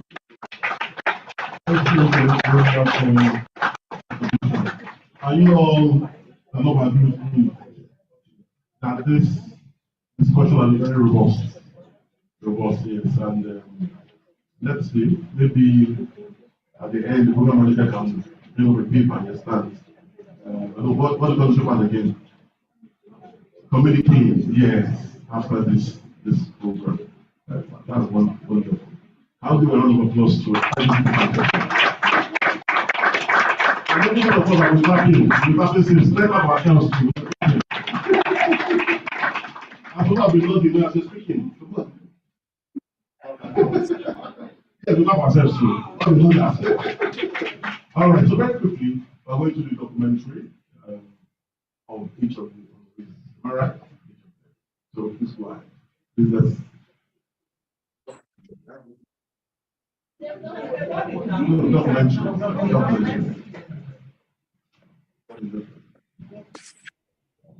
I like to tell my story. I had such a humble background in terms of my parents. I don't like to say they are poor. My parents are not poor in terms of values. They are fear of God. So I would say they didn't, I wasn't born with a silver spoon. In fact, I used to tell people I was not born with a silver spoon. There are people who are born with silver spoon. I wasn't one of them. And that's why I tell that if I could want and who I am today, any girl child will become anything. My background was really very humble, but my family both had, gave us, educated us in value, virtues, and, fear of God. To me, that's a really challenge. So I really stayed there. And I remember at the age of 7, I was living with my parents. I was an only child to the age of 10 when I actually started my secondary school. At the age of 7, I was not too far with my house. During holidays, I started primary. I was quite a very smart girl, for girl then, way back then, to have entered primary school at the age of 5. I just started school right at the age of 5 because I was a very smart kid as a child. And by age 7, I used to follow my aunt to the farm. Barefooted. So you can imagine, I wasn't living with my parents. My parents were orphaners in Osun State. Then I was with my aunts. So who I am today, being the hard work, that being a hard-working person that I am today, actually started from when I was a kid. But going to my aunt, to the house. So that's actually the major highlight of my life. But for someone who had that kind of going to school was tough because money was hard on my parents. It was really very difficult to pay school fees. And I went through all of that. There were times I was sent out of school because my parents, my father would pay on time and he has kids. There are times we have to borrow to pay for school. And eventually I would put to the bus. I started work with those teachers. Thereafter, how I went to really understand is the difference to that if I start to do that of the register, I was able to find out of all the family, extended family members, children that was being given to single out. I only followed the children because I was always very truthful. I was always very hardworking. I was the only one who was very much mine. I was the only one who had several children, like 18 children. I was the only one who trusted me. He moved to ski. I was the only one who had the opportunity to trust him cleaning up his room, laying his bed, and all of that. And that got me this favor. And I would say that it's just a favor of the Bible God says. The Bible says, I will show this. I choose to show this. God will choose to show this to this religious family. You need to know Christ. I remember And everyone else, I've told you to come to you are now.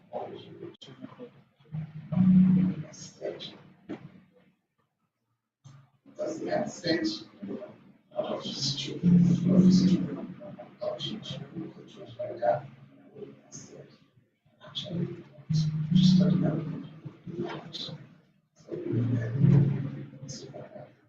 If somebody can find tickets for me, Move and turn on camera.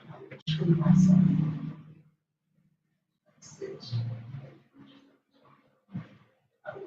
highway tickets.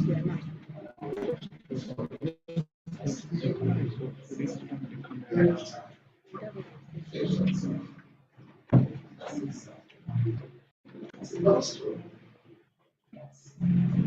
Such a sweet language.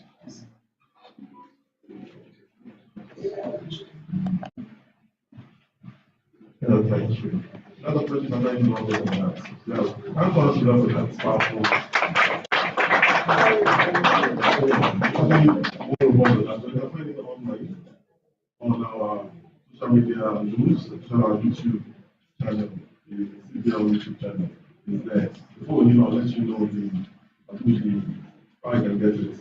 We're going to go to the next one very quickly. We're going to because time, you understand, you can't take all.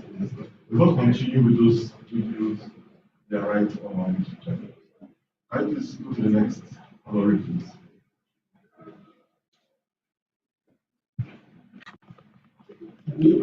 First, we'll be calling a lawyer, taking the second grade shipping and maritime studies, and the former registrar, Nigerian registrar of ships, a former assistant legal advisor to the then Ministry of Travel and Aviation. I have been a consultant in the private sector nationally and internationally. I am or was the first director Indigenous Ship Owners Association in Nigeria, first secretarial role of the Ship Owners Association, a trustee of WIMA Nigeria, and WILAT, a role model in WILAT.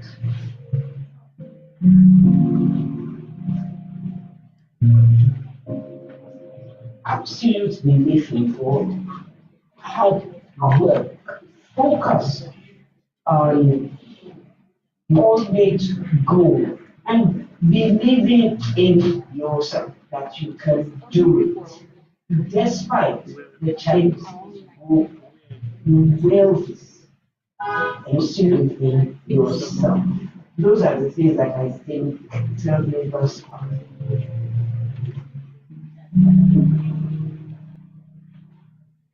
Motivation came from my first experience outside of good was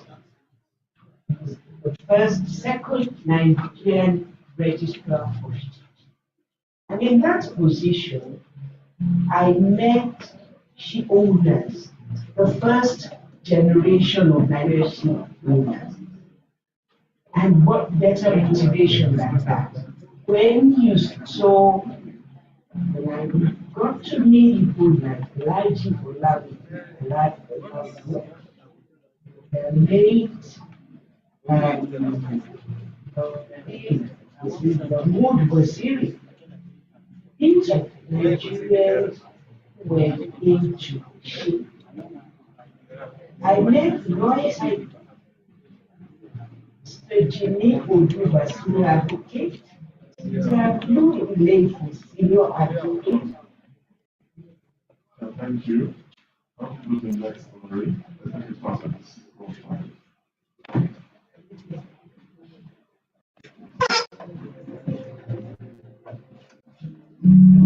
I would say that my highlights actually started when I left school and started looking for jobs. And how I say the people should call it was not really to get a job. Getting a job at that time was not too difficult, but having to carve out your niche and to be able to realize what you actually like doing and what you would like to focus on.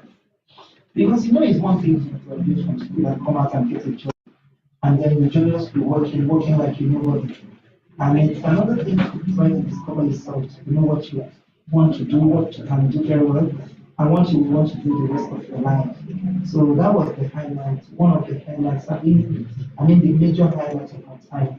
Trying to know who I am, what I want to do, and then if I'm working for somebody or working for myself, what do I really want and who am I? And it took me quite some time, but I thank God that I got it. Secondly, after getting that time or getting the knowledge of whom you are, whom you want to be. To fight to get into that proper is another step because it takes so many steps. Along the line, you could be discouraged, and probably maybe you are around people that don't believe in you and do not see what you perceive yourself to be. And you have to fight to overcome those people and move ahead. And then when you get to a certain stage where you know that, okay, this is a step to where I want to be or whom I want to be, getting to get stabilized there, and then beginning to do your things and putting them in order of wants or in order of achievements is another step. And I think what we even do on this particular step for like several years, maybe 1 to 10 years, before you are able now to separate and then know exactly and positionally place things the way you want them to be. These are major highlights that I can't easily forget. Thank you very much for those part. Like I mentioned earlier, you can continue watching those documentaries on our YouTube. CVL NG. Am I right? CVL NG. CVL NG. Thank you very much. Thank you very much. Help please give our honorees a round of applause.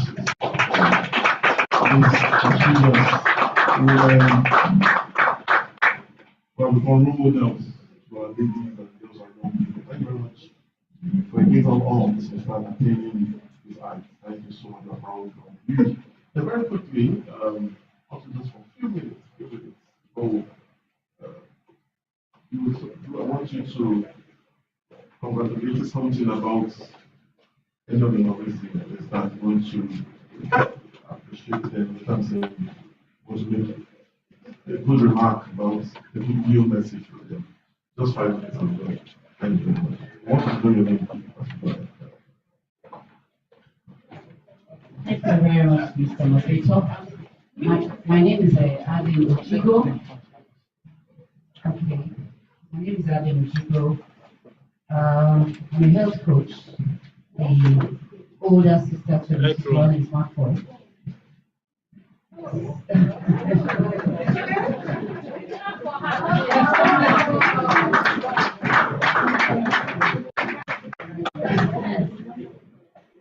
So I'm very, very happy to be here today, listening to her short documentary, talking about how she got to where she is. I just want to say that I'm happy for her. She got her break when she worked with MRS. That's when she got her break. And then she was moved to the shipping department, at MRS. And that was a watershed for her. Some great philosophers talk about opportunity that comes in life. And then we have to have our eyes open to those opportunities when they come. Because if you miss it, you probably miss everything. And I'm happy for her because when that opportunity came, she grabbed it with both hands. And that opportunity opened up for her. Opened up a new, horizon for her. And she grabbed it, she held on to it, and that's where she is today. So I'm glad for her. Congratulations, sister, for all the achievements and all the awards you're getting in this industry. I believe that the sky is not the limit. Thank you. Okay,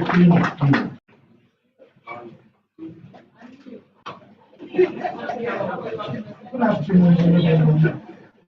My name is Saidi. I'm sincere on behalf. I just want to congratulate the awardees. You see these 3 people, it means a lot to me. Yes, so the first one is my big senior sister, and she's my role model.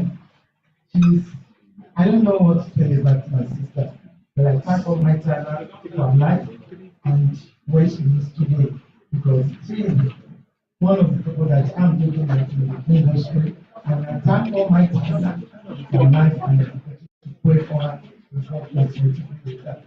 And my school here, this is my big auntie. Like you see, when I cough like this, I think me and cough is oh, okay. I thank God for your life. Thank you, and I really want to appreciate you, and I want to appreciate everybody. And Madam Lawrence, she we are colleagues, and she was my vice president before. She became the president of WIMA today. And I thank God for your life.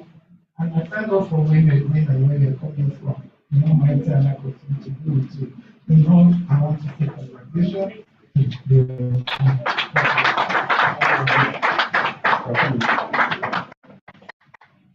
Thank you very much. Good afternoon, all. Please permit me to stand on the already existing protocol. I bring you greetings from Western Nigeria. I'm the Vice President. This is Anna. We are so proud of our wonderful awardees today.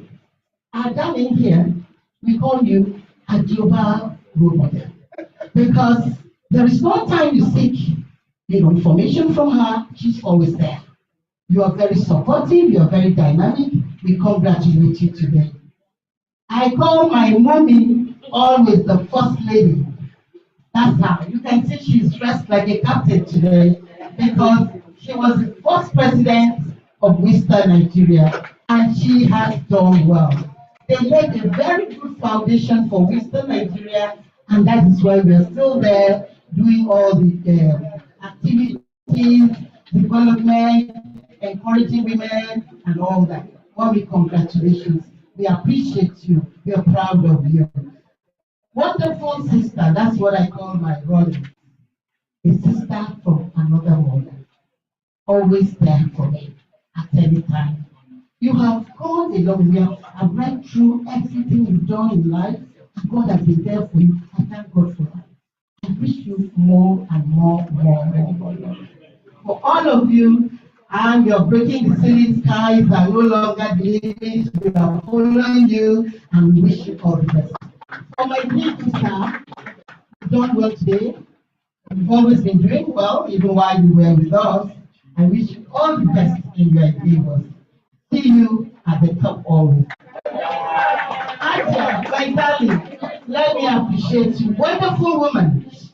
She was always there for me. Not on her door 6 minutes, please, that what do you want? Okay, have it. God will bless you.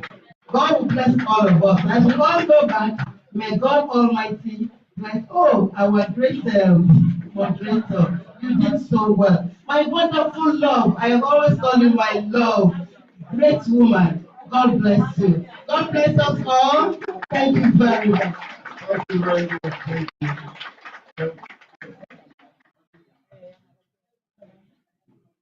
Good afternoon, distinguished ladies and gentlemen.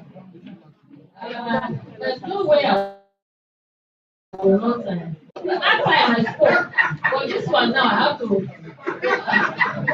The honorees, yes. Let me tell you something.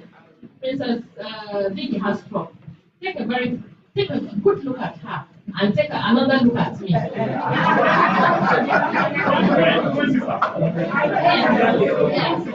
Yes.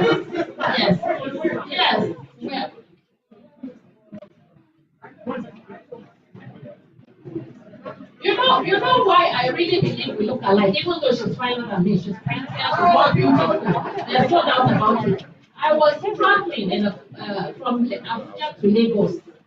And this gentleman, I was on 1A, he was 1B. This gentleman came and, good afternoon, very polite.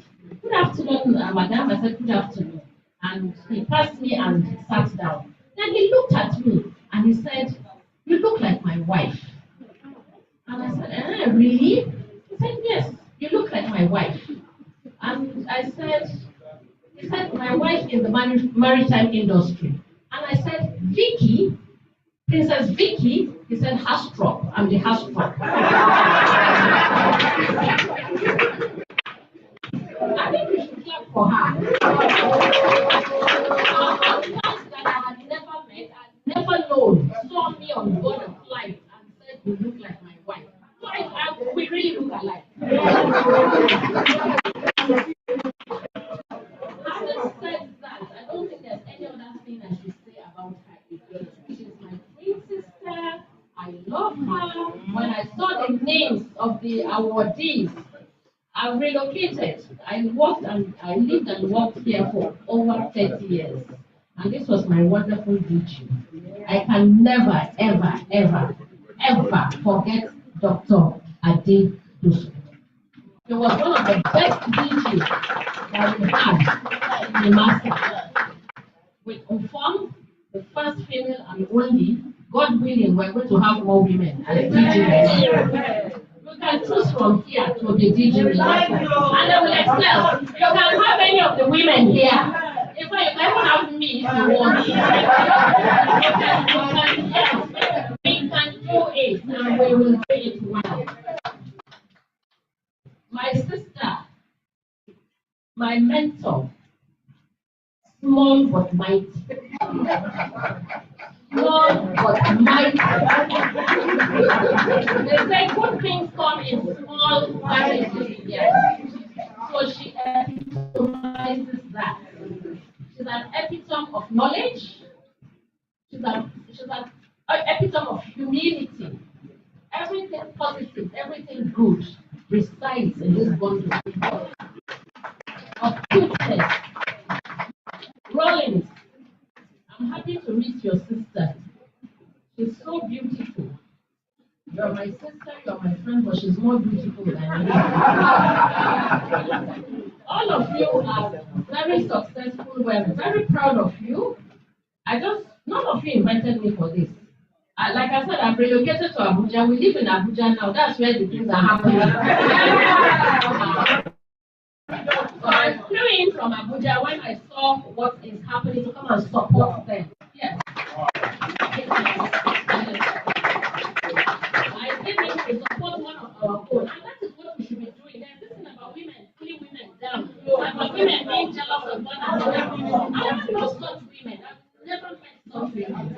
I only know women that pull me up. I know women that I write on their shoulders to be who I am today. And I do the same thing for younger women. And all the women here in the maritime industry and outside market that I know, we support each other.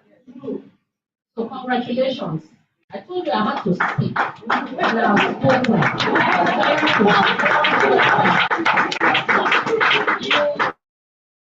You are consistent. You are a bundle of knowledge in the maritime. You are an asset any day, anytime.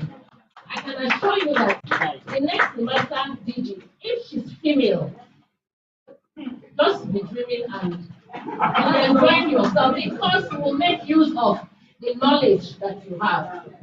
My sister, and everybody, congratulations. It's a nice outing. I'm Professor Patotomi. God bless you for all that you do.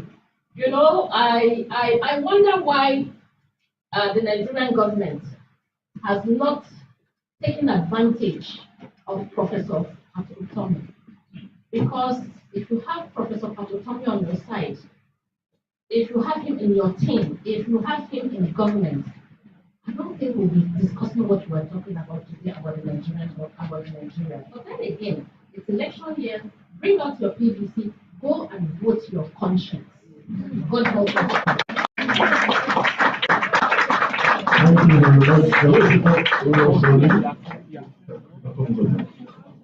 Yes, Adia don't need legends from Abuja, please. Adia, you need casual. I want to say in Abuja, it's not Abuja. In Lagos, everything happens there, please.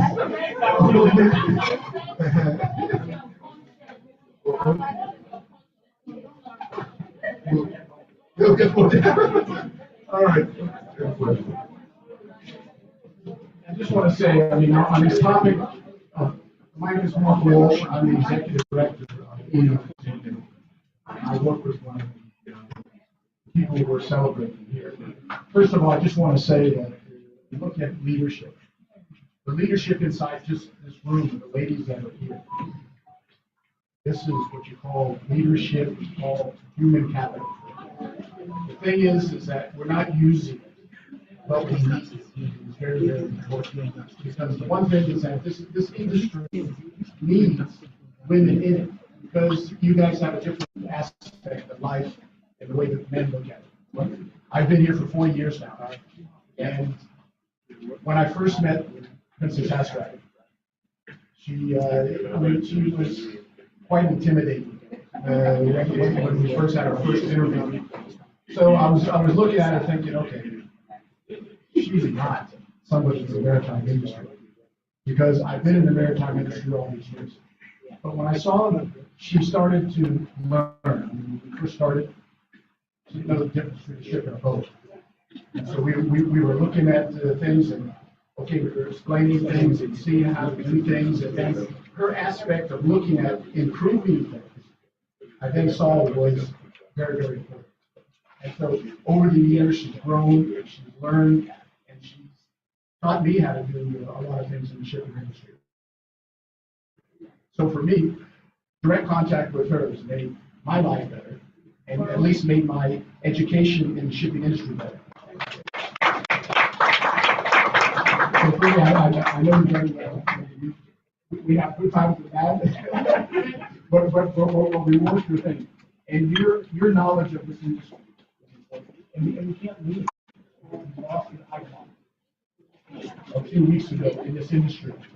And it's very, very important we don't lose these good people without getting the knowledge that they can transfer to younger women who could be part of this thing. The one thing is that women in this industry, I don't know you, but I know of you, and I realize what you guys do for the industry. And we need to support you. The one thing government has got to support more of these women. The one thing is that when you look at the capital building, you got the human capital, but now you need the physical capital, which is the money. Government should be looking for women that are in this industry and helping promote them, move them forward. If it means some incentives, if you look at when we're talking about dredging, you look at Danish Shipyard. Who made Danish Shipyard? The Netherlands. They built that industry, and now they send it all over the world to take contracts and bring the money back to dollars. So those are things that we've got to do here.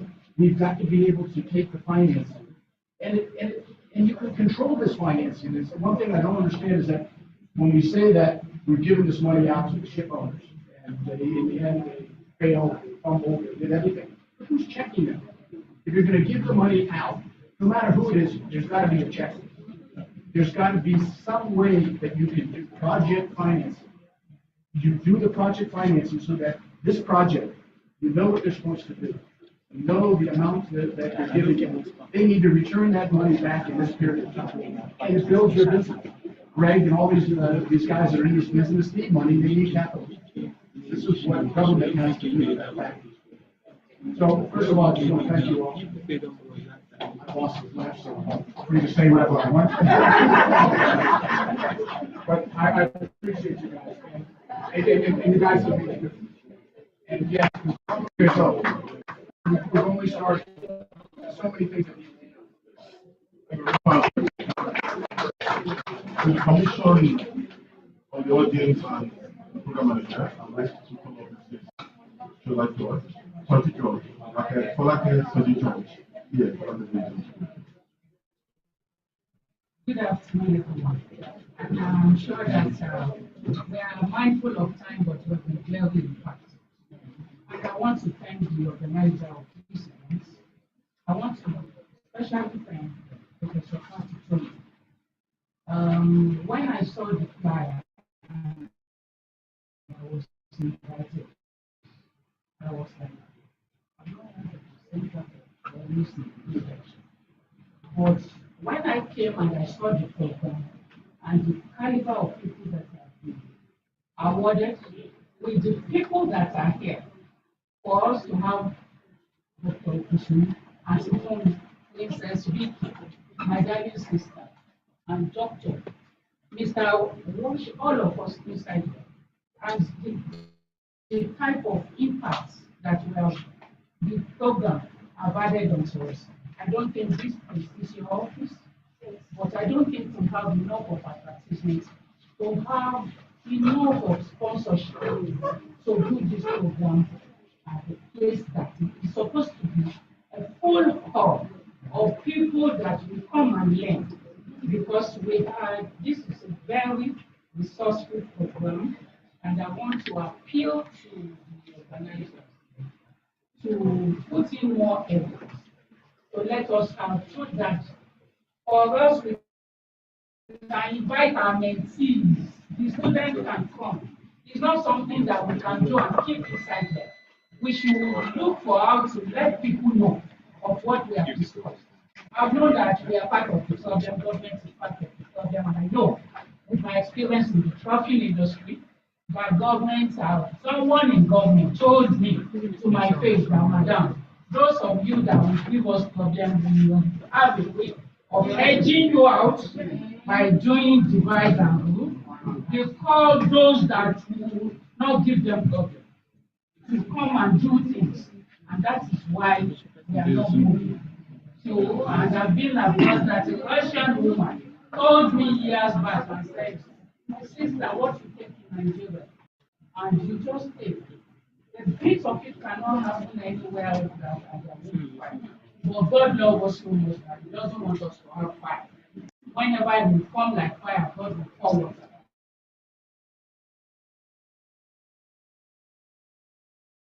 And we thank God for the Lord that He has for us. But even at that one voice, let's have a communicate, let's push what we believe in. So that until those that need to hear, we can't be full of resources, full of manpower, intelligence, and we allow some mediocrity and mediocres to be leading their affairs.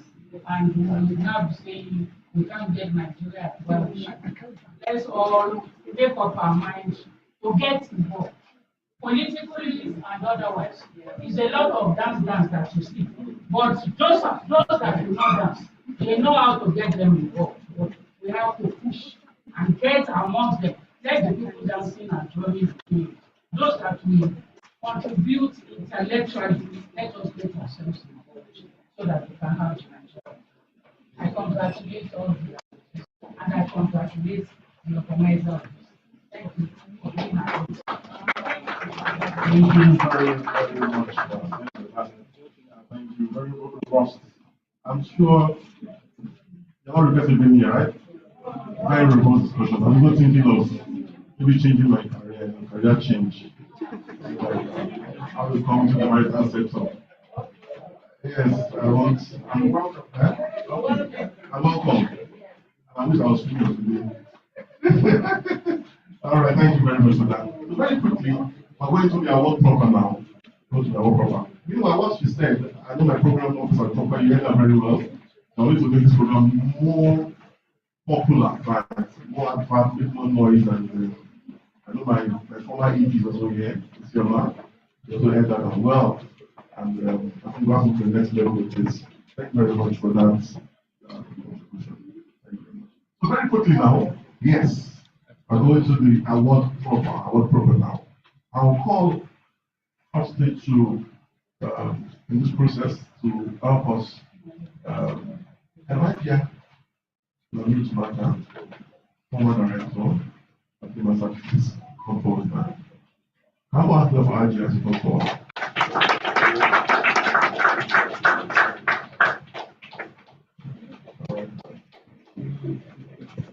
Thank you. She came all the way this morning from the Federal Capital Territory where things happen. That's where things happen actually. That's the truth. You're welcome, man. And I'll call, please, as I call her name, I want you to give her a very wonderful round of applause. As I call forward, Princess Dr. Vicky Astrop. You're welcome, man.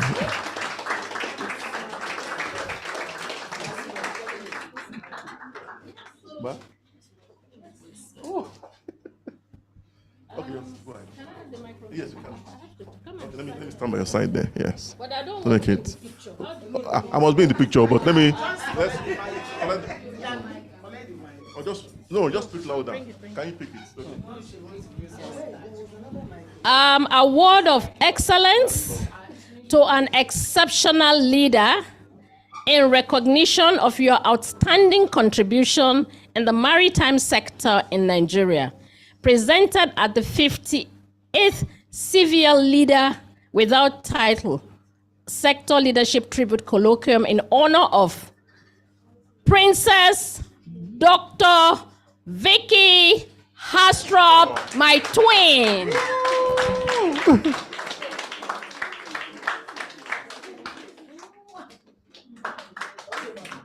Okay.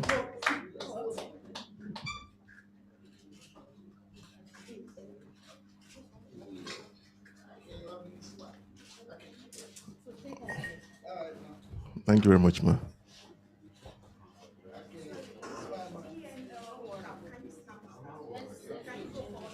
Okay. ENL, right? Okay. Very quick one. Family, friend, well-wishers, then finally the ENL team. Very quickly. Family, friend, well-wishers, then finally ENL.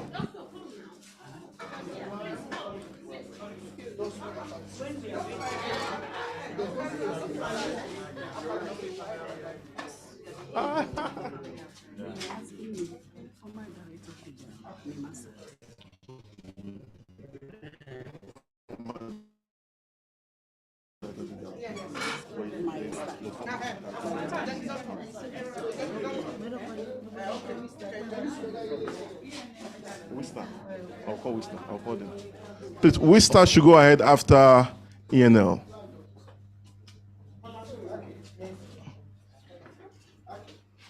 ENL. Then after ENL, Wista. Oh, we have Willat too. Willat and Wista together. Okay, they're different. Okay, they say.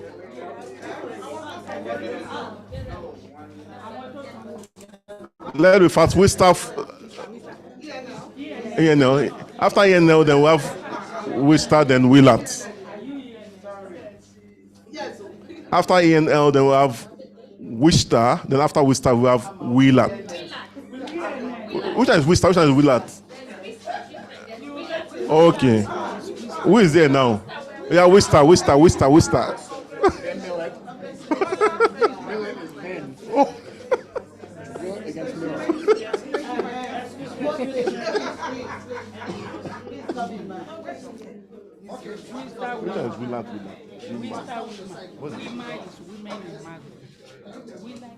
Women in logistics and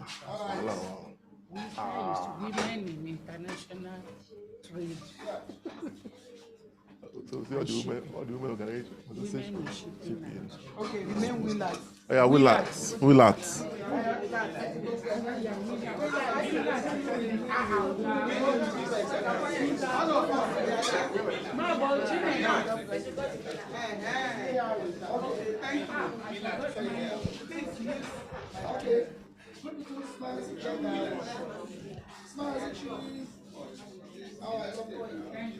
Okay. Very good. Any we again? Wilma. All the we's. Now we.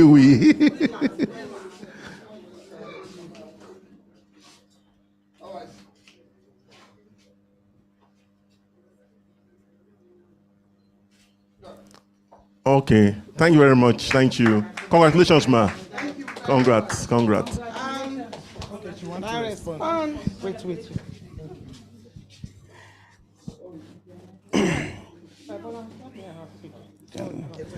I want to say a big thank you to the organizer of this event,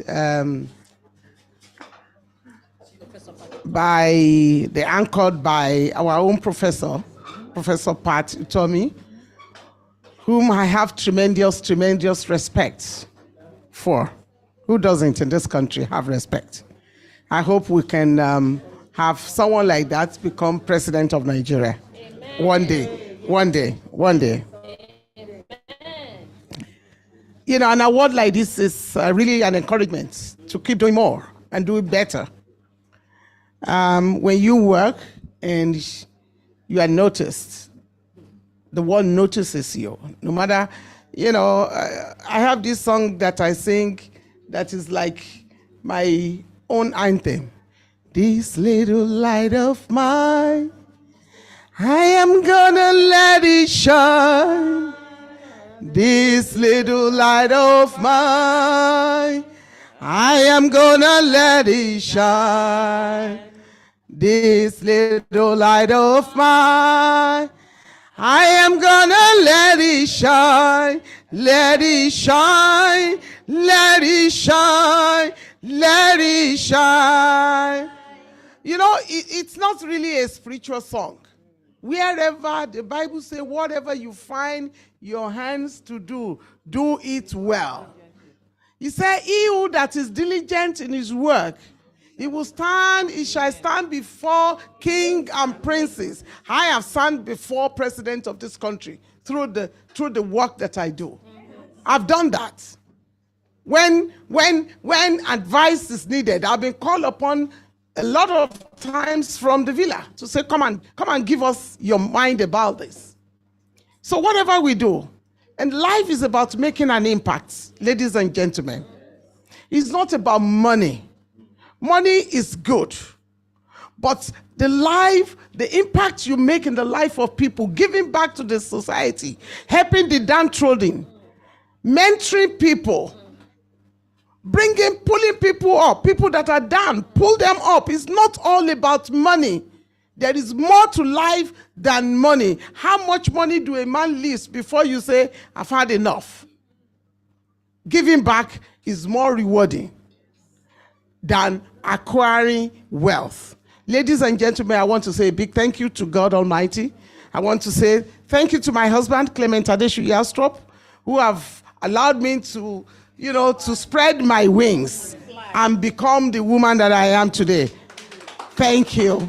Thank you, Professor Patitomi. God bless you. Thank you very much.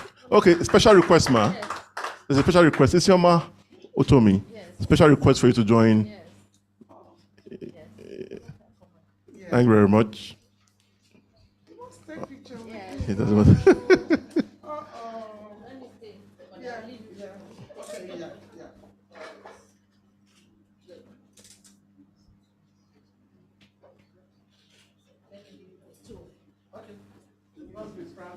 Go ahead, please. Action.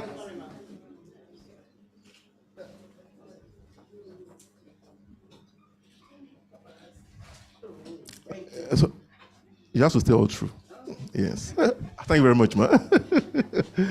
Yes. I'd like to call on Dr. Ade Dosumu, former DG of NIMASA. He'll be coming up to present an award to Miss Olufumi Folorunsho. Can I put our hands together for Miss Olufumi Folorunsho very quickly? Congratulations. You're welcome. You can come to, I think, yeah.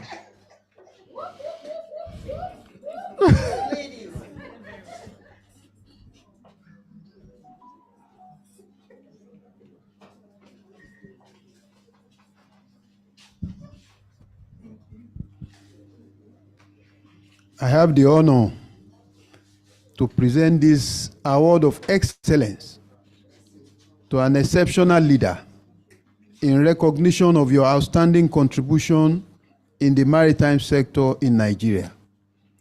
Presented at the 58th CVL Leader Without Title Sector Leadership Tribute Colloquium in honor of Miss Fumi Folorunsho, today, Wednesday, 15th February 2023. Congratulations.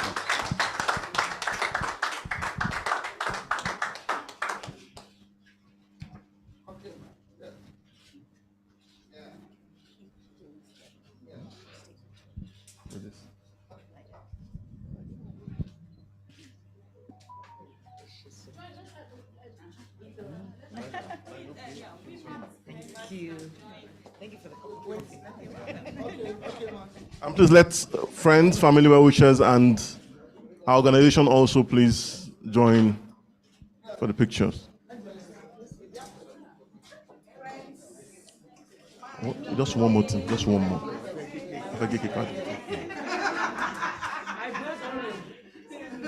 Family, friend, well-wishers, accompany then Wilma, Wister, and the Willat. What are we?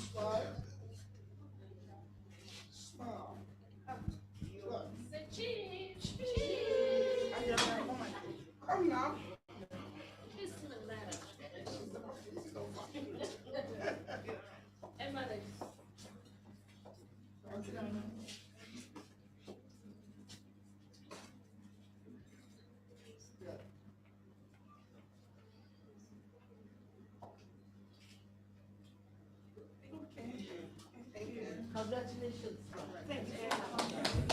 Congratulations, congratulations, ma. Congrats.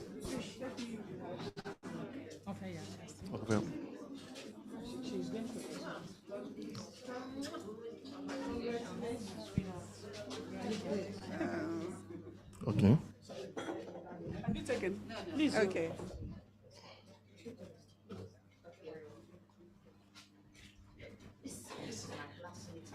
Wow. No, I don't do that. You want to know the age? Sorry, I'm coming. Just let me finish. Wow.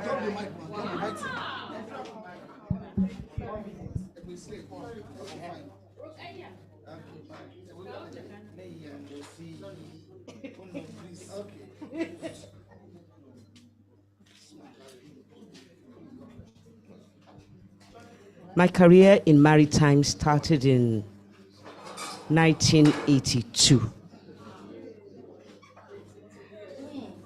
1982. 1 Joseph Street. My neighbor then was the late Juliana Gunwa. We had small offices in a wooden building, registrar of ships. Today, I am standing before you, first and foremost, to say, thank you, God. I was listening to Princess Hastrop, and I said to myself, everybody sees the success. Nobody, the pain. I stand before you. This coat is covering scars. It wasn't easy, but it's getting better. If a Pat Utomi, I don't think I spoke to him much more than once. He was on his way out of the country, and he said, this is my card, let's talk. And at the little conference, breakfast summits we've had. And then I suddenly get a letter signed by him. And I'm saying, he's not of the maritime sector. This I must honor. I want to thank everybody that has been part of the story. Lami Tumaka, we've had private discussions in your office in Nemasa. Vicky Hastrop, private chats. Bola Muse, we have cried together. Oh yes, cried. And said, Bola ma worry, God will intervene. I have my classmates here. Maybe you can shake our head. I have Mark here. I have Folake here. I have all of you here. And if there's a chapter, a page in my book, I'll be 65 this year. And every one of you has a page in that book. I pray that he gives me the grace, like somebody said, tell your story. I thank God. I thank the organizers. I'm not sure that I merit this, but If God has used you, I'll take it. Take a picture of myself, frame it. Please come so that I could. Can somebody please take a picture? And I'll say, oh, that's an Utomi beside.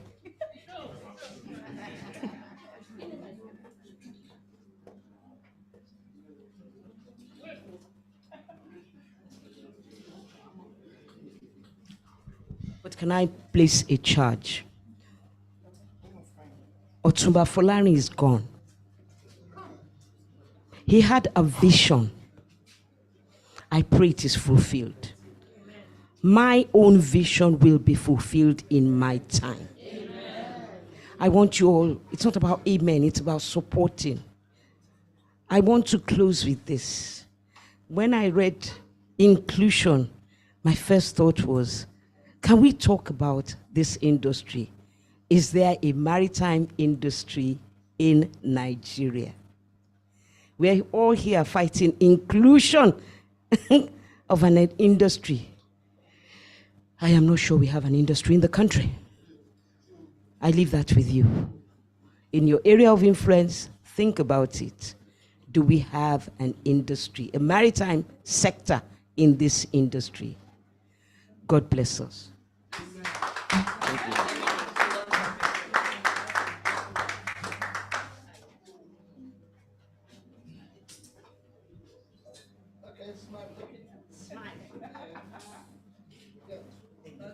Thank you very, very much. And very quickly, yes, I'd like to call on, let's start with Mrs. Mayan Obi. Mayan Obi. Yes, that's why I'm coming to the sector, so I'll know that name. Mayan Obi, Diamond Whisker. Diamond Whisker means one of the founding members of Whisker. And now Wister, Diamond Wister, and formerly Director Legal at NEMASA. Thank you very much. She'll be presenting to who else, if not Mrs. Rollins McFoy. Welcome. Thank you. Come on, for her, please. Thank you. Mrs. McFoy, it's my privilege to be the person presenting this award to you.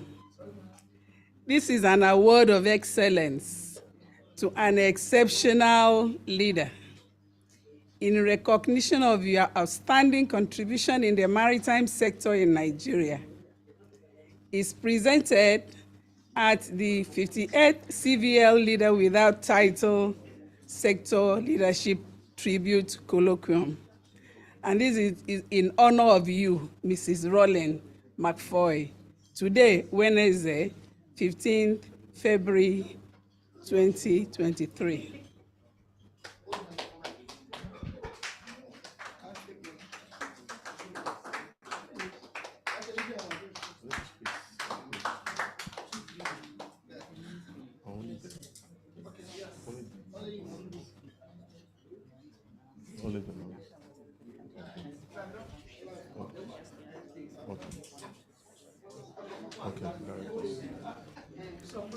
Yes. Okay. Whisker, whisper, Willart, will. The W's.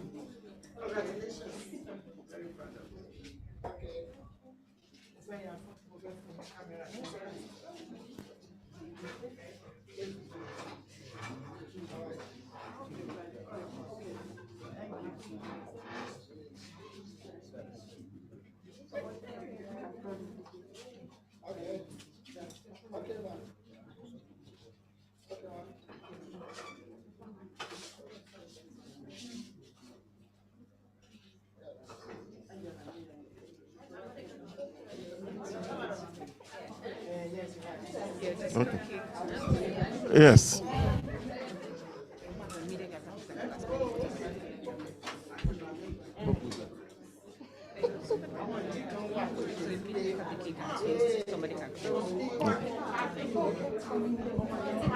Yes, thank you.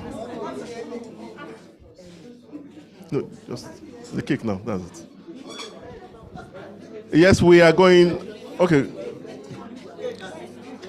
Need who? The honorees. No, they are going to take. Let's be seated. Let everyone be seated.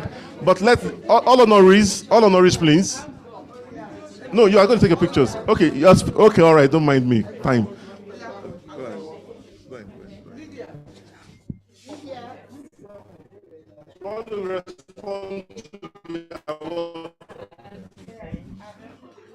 She wants to respond to the award, please. Thank you. Thank you. Thank you very much. I want to humbly say that among the three of us, I'm the youngest. The youngest in the profession and the youngest by age. I know it's quite very encouraging to be seated amongst these likes of women to receive an award. I want to say thank you to Professor Utomi. Just like someone said, I never met with him, but I followed him up right from when he was in Volkswagen. I think he became a professor at the age of 27. I have been following his history. Then I was also in school, during that period when he was in school. And I was hearing about this man, Professor Tommy, this, that, he came out, very young professor and became the MD of Volks, and he was going like that. And I said, this is really somebody to meet. I wish I'll meet him one day. But well, I met him and here I am. So I want to say a big thank you to him to carry up his good work. To everyone gathered here today, I want to say a very big thank you. It's not easy to leave what you're doing to come and witness this. To the organizers, because I will say organizers because he has people working with him, I want to say thank you to all of you. To my family that are here, my husband is here. Please, can you come? Where is he? Call him. I need to take picture with my family that are here. My direct family is here with me. My elder sister, my immediate elder sister, is coming. I want to say thank you for always being there for us. And I want to say a big thank you to my husband for always being there. I had to whisk him away from his office. I said, you must go with me. And he said, okay, I'll go with you. Are you not snapping? It's not a real judgment. Are you not judging?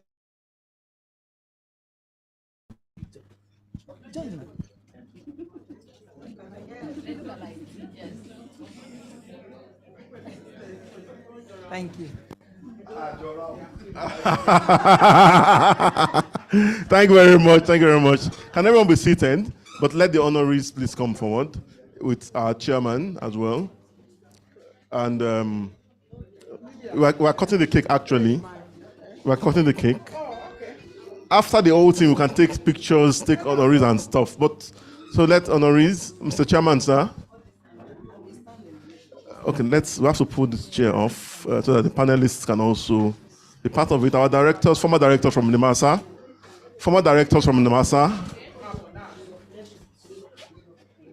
current NIMASA management, former NIMASA management, please. Be careful, please. Sir, you can also come forward. Yes. MPA. Yes. Go ahead, man.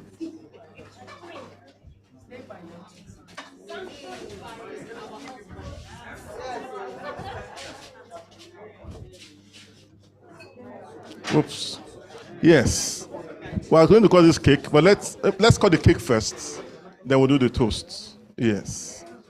Let's all, and I'll call on my former ED, Isioma, who told me to help me with the process of cutting the cake. Thank you very much, Isioma.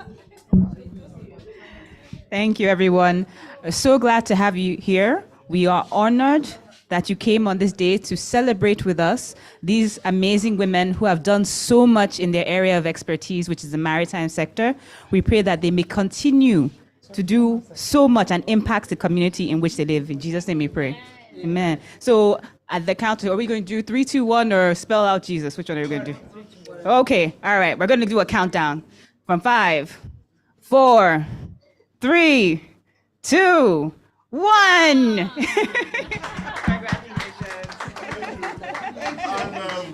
Can we grab our cups? The chairman, sir. Please, let's grab our cups, please. The honorees first. Have a few sips. The honorees. Honoree, please. Then others can join. All that you can join as well. Panelists, please up. Is there our chairman, sir? Our chairman, sir. You are going to help us with the toast, chairman. Let me just. Woo! Woo! Chairman, sir. Okay, all right, sir. No, you have to drink it after it has poured on you. My apologies. Sorry about that. No problem. Okay. Thank you.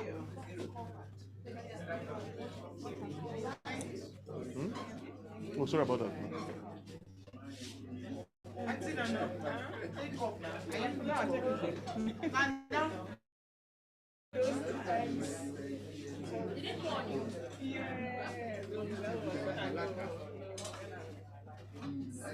Yes. For they are very good fellows. For they are very good fellows. For they are very good fellows. And so say all of us. And so say all of us. Hooray! And so say all of us.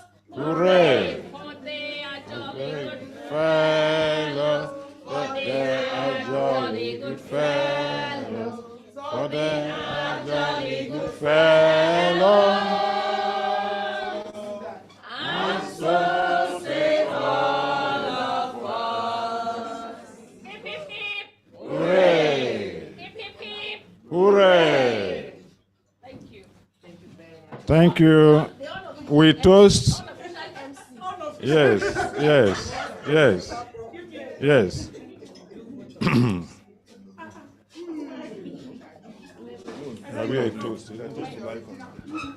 Yes, we toast to the life and well-being, the happiness, the joy, the fulfillment of the honorees, and to all of ourselves too.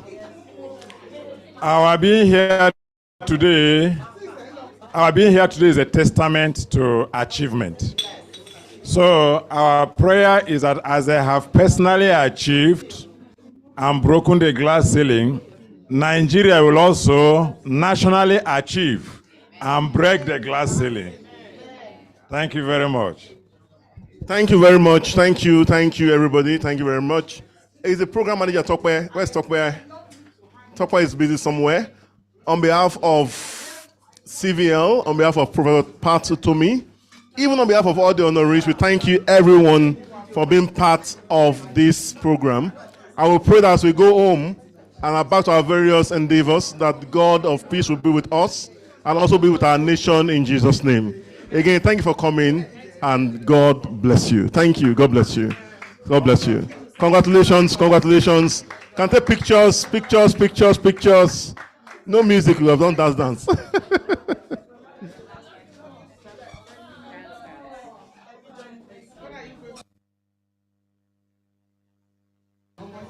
Safe journey, Johnny Mercy. Safe journey.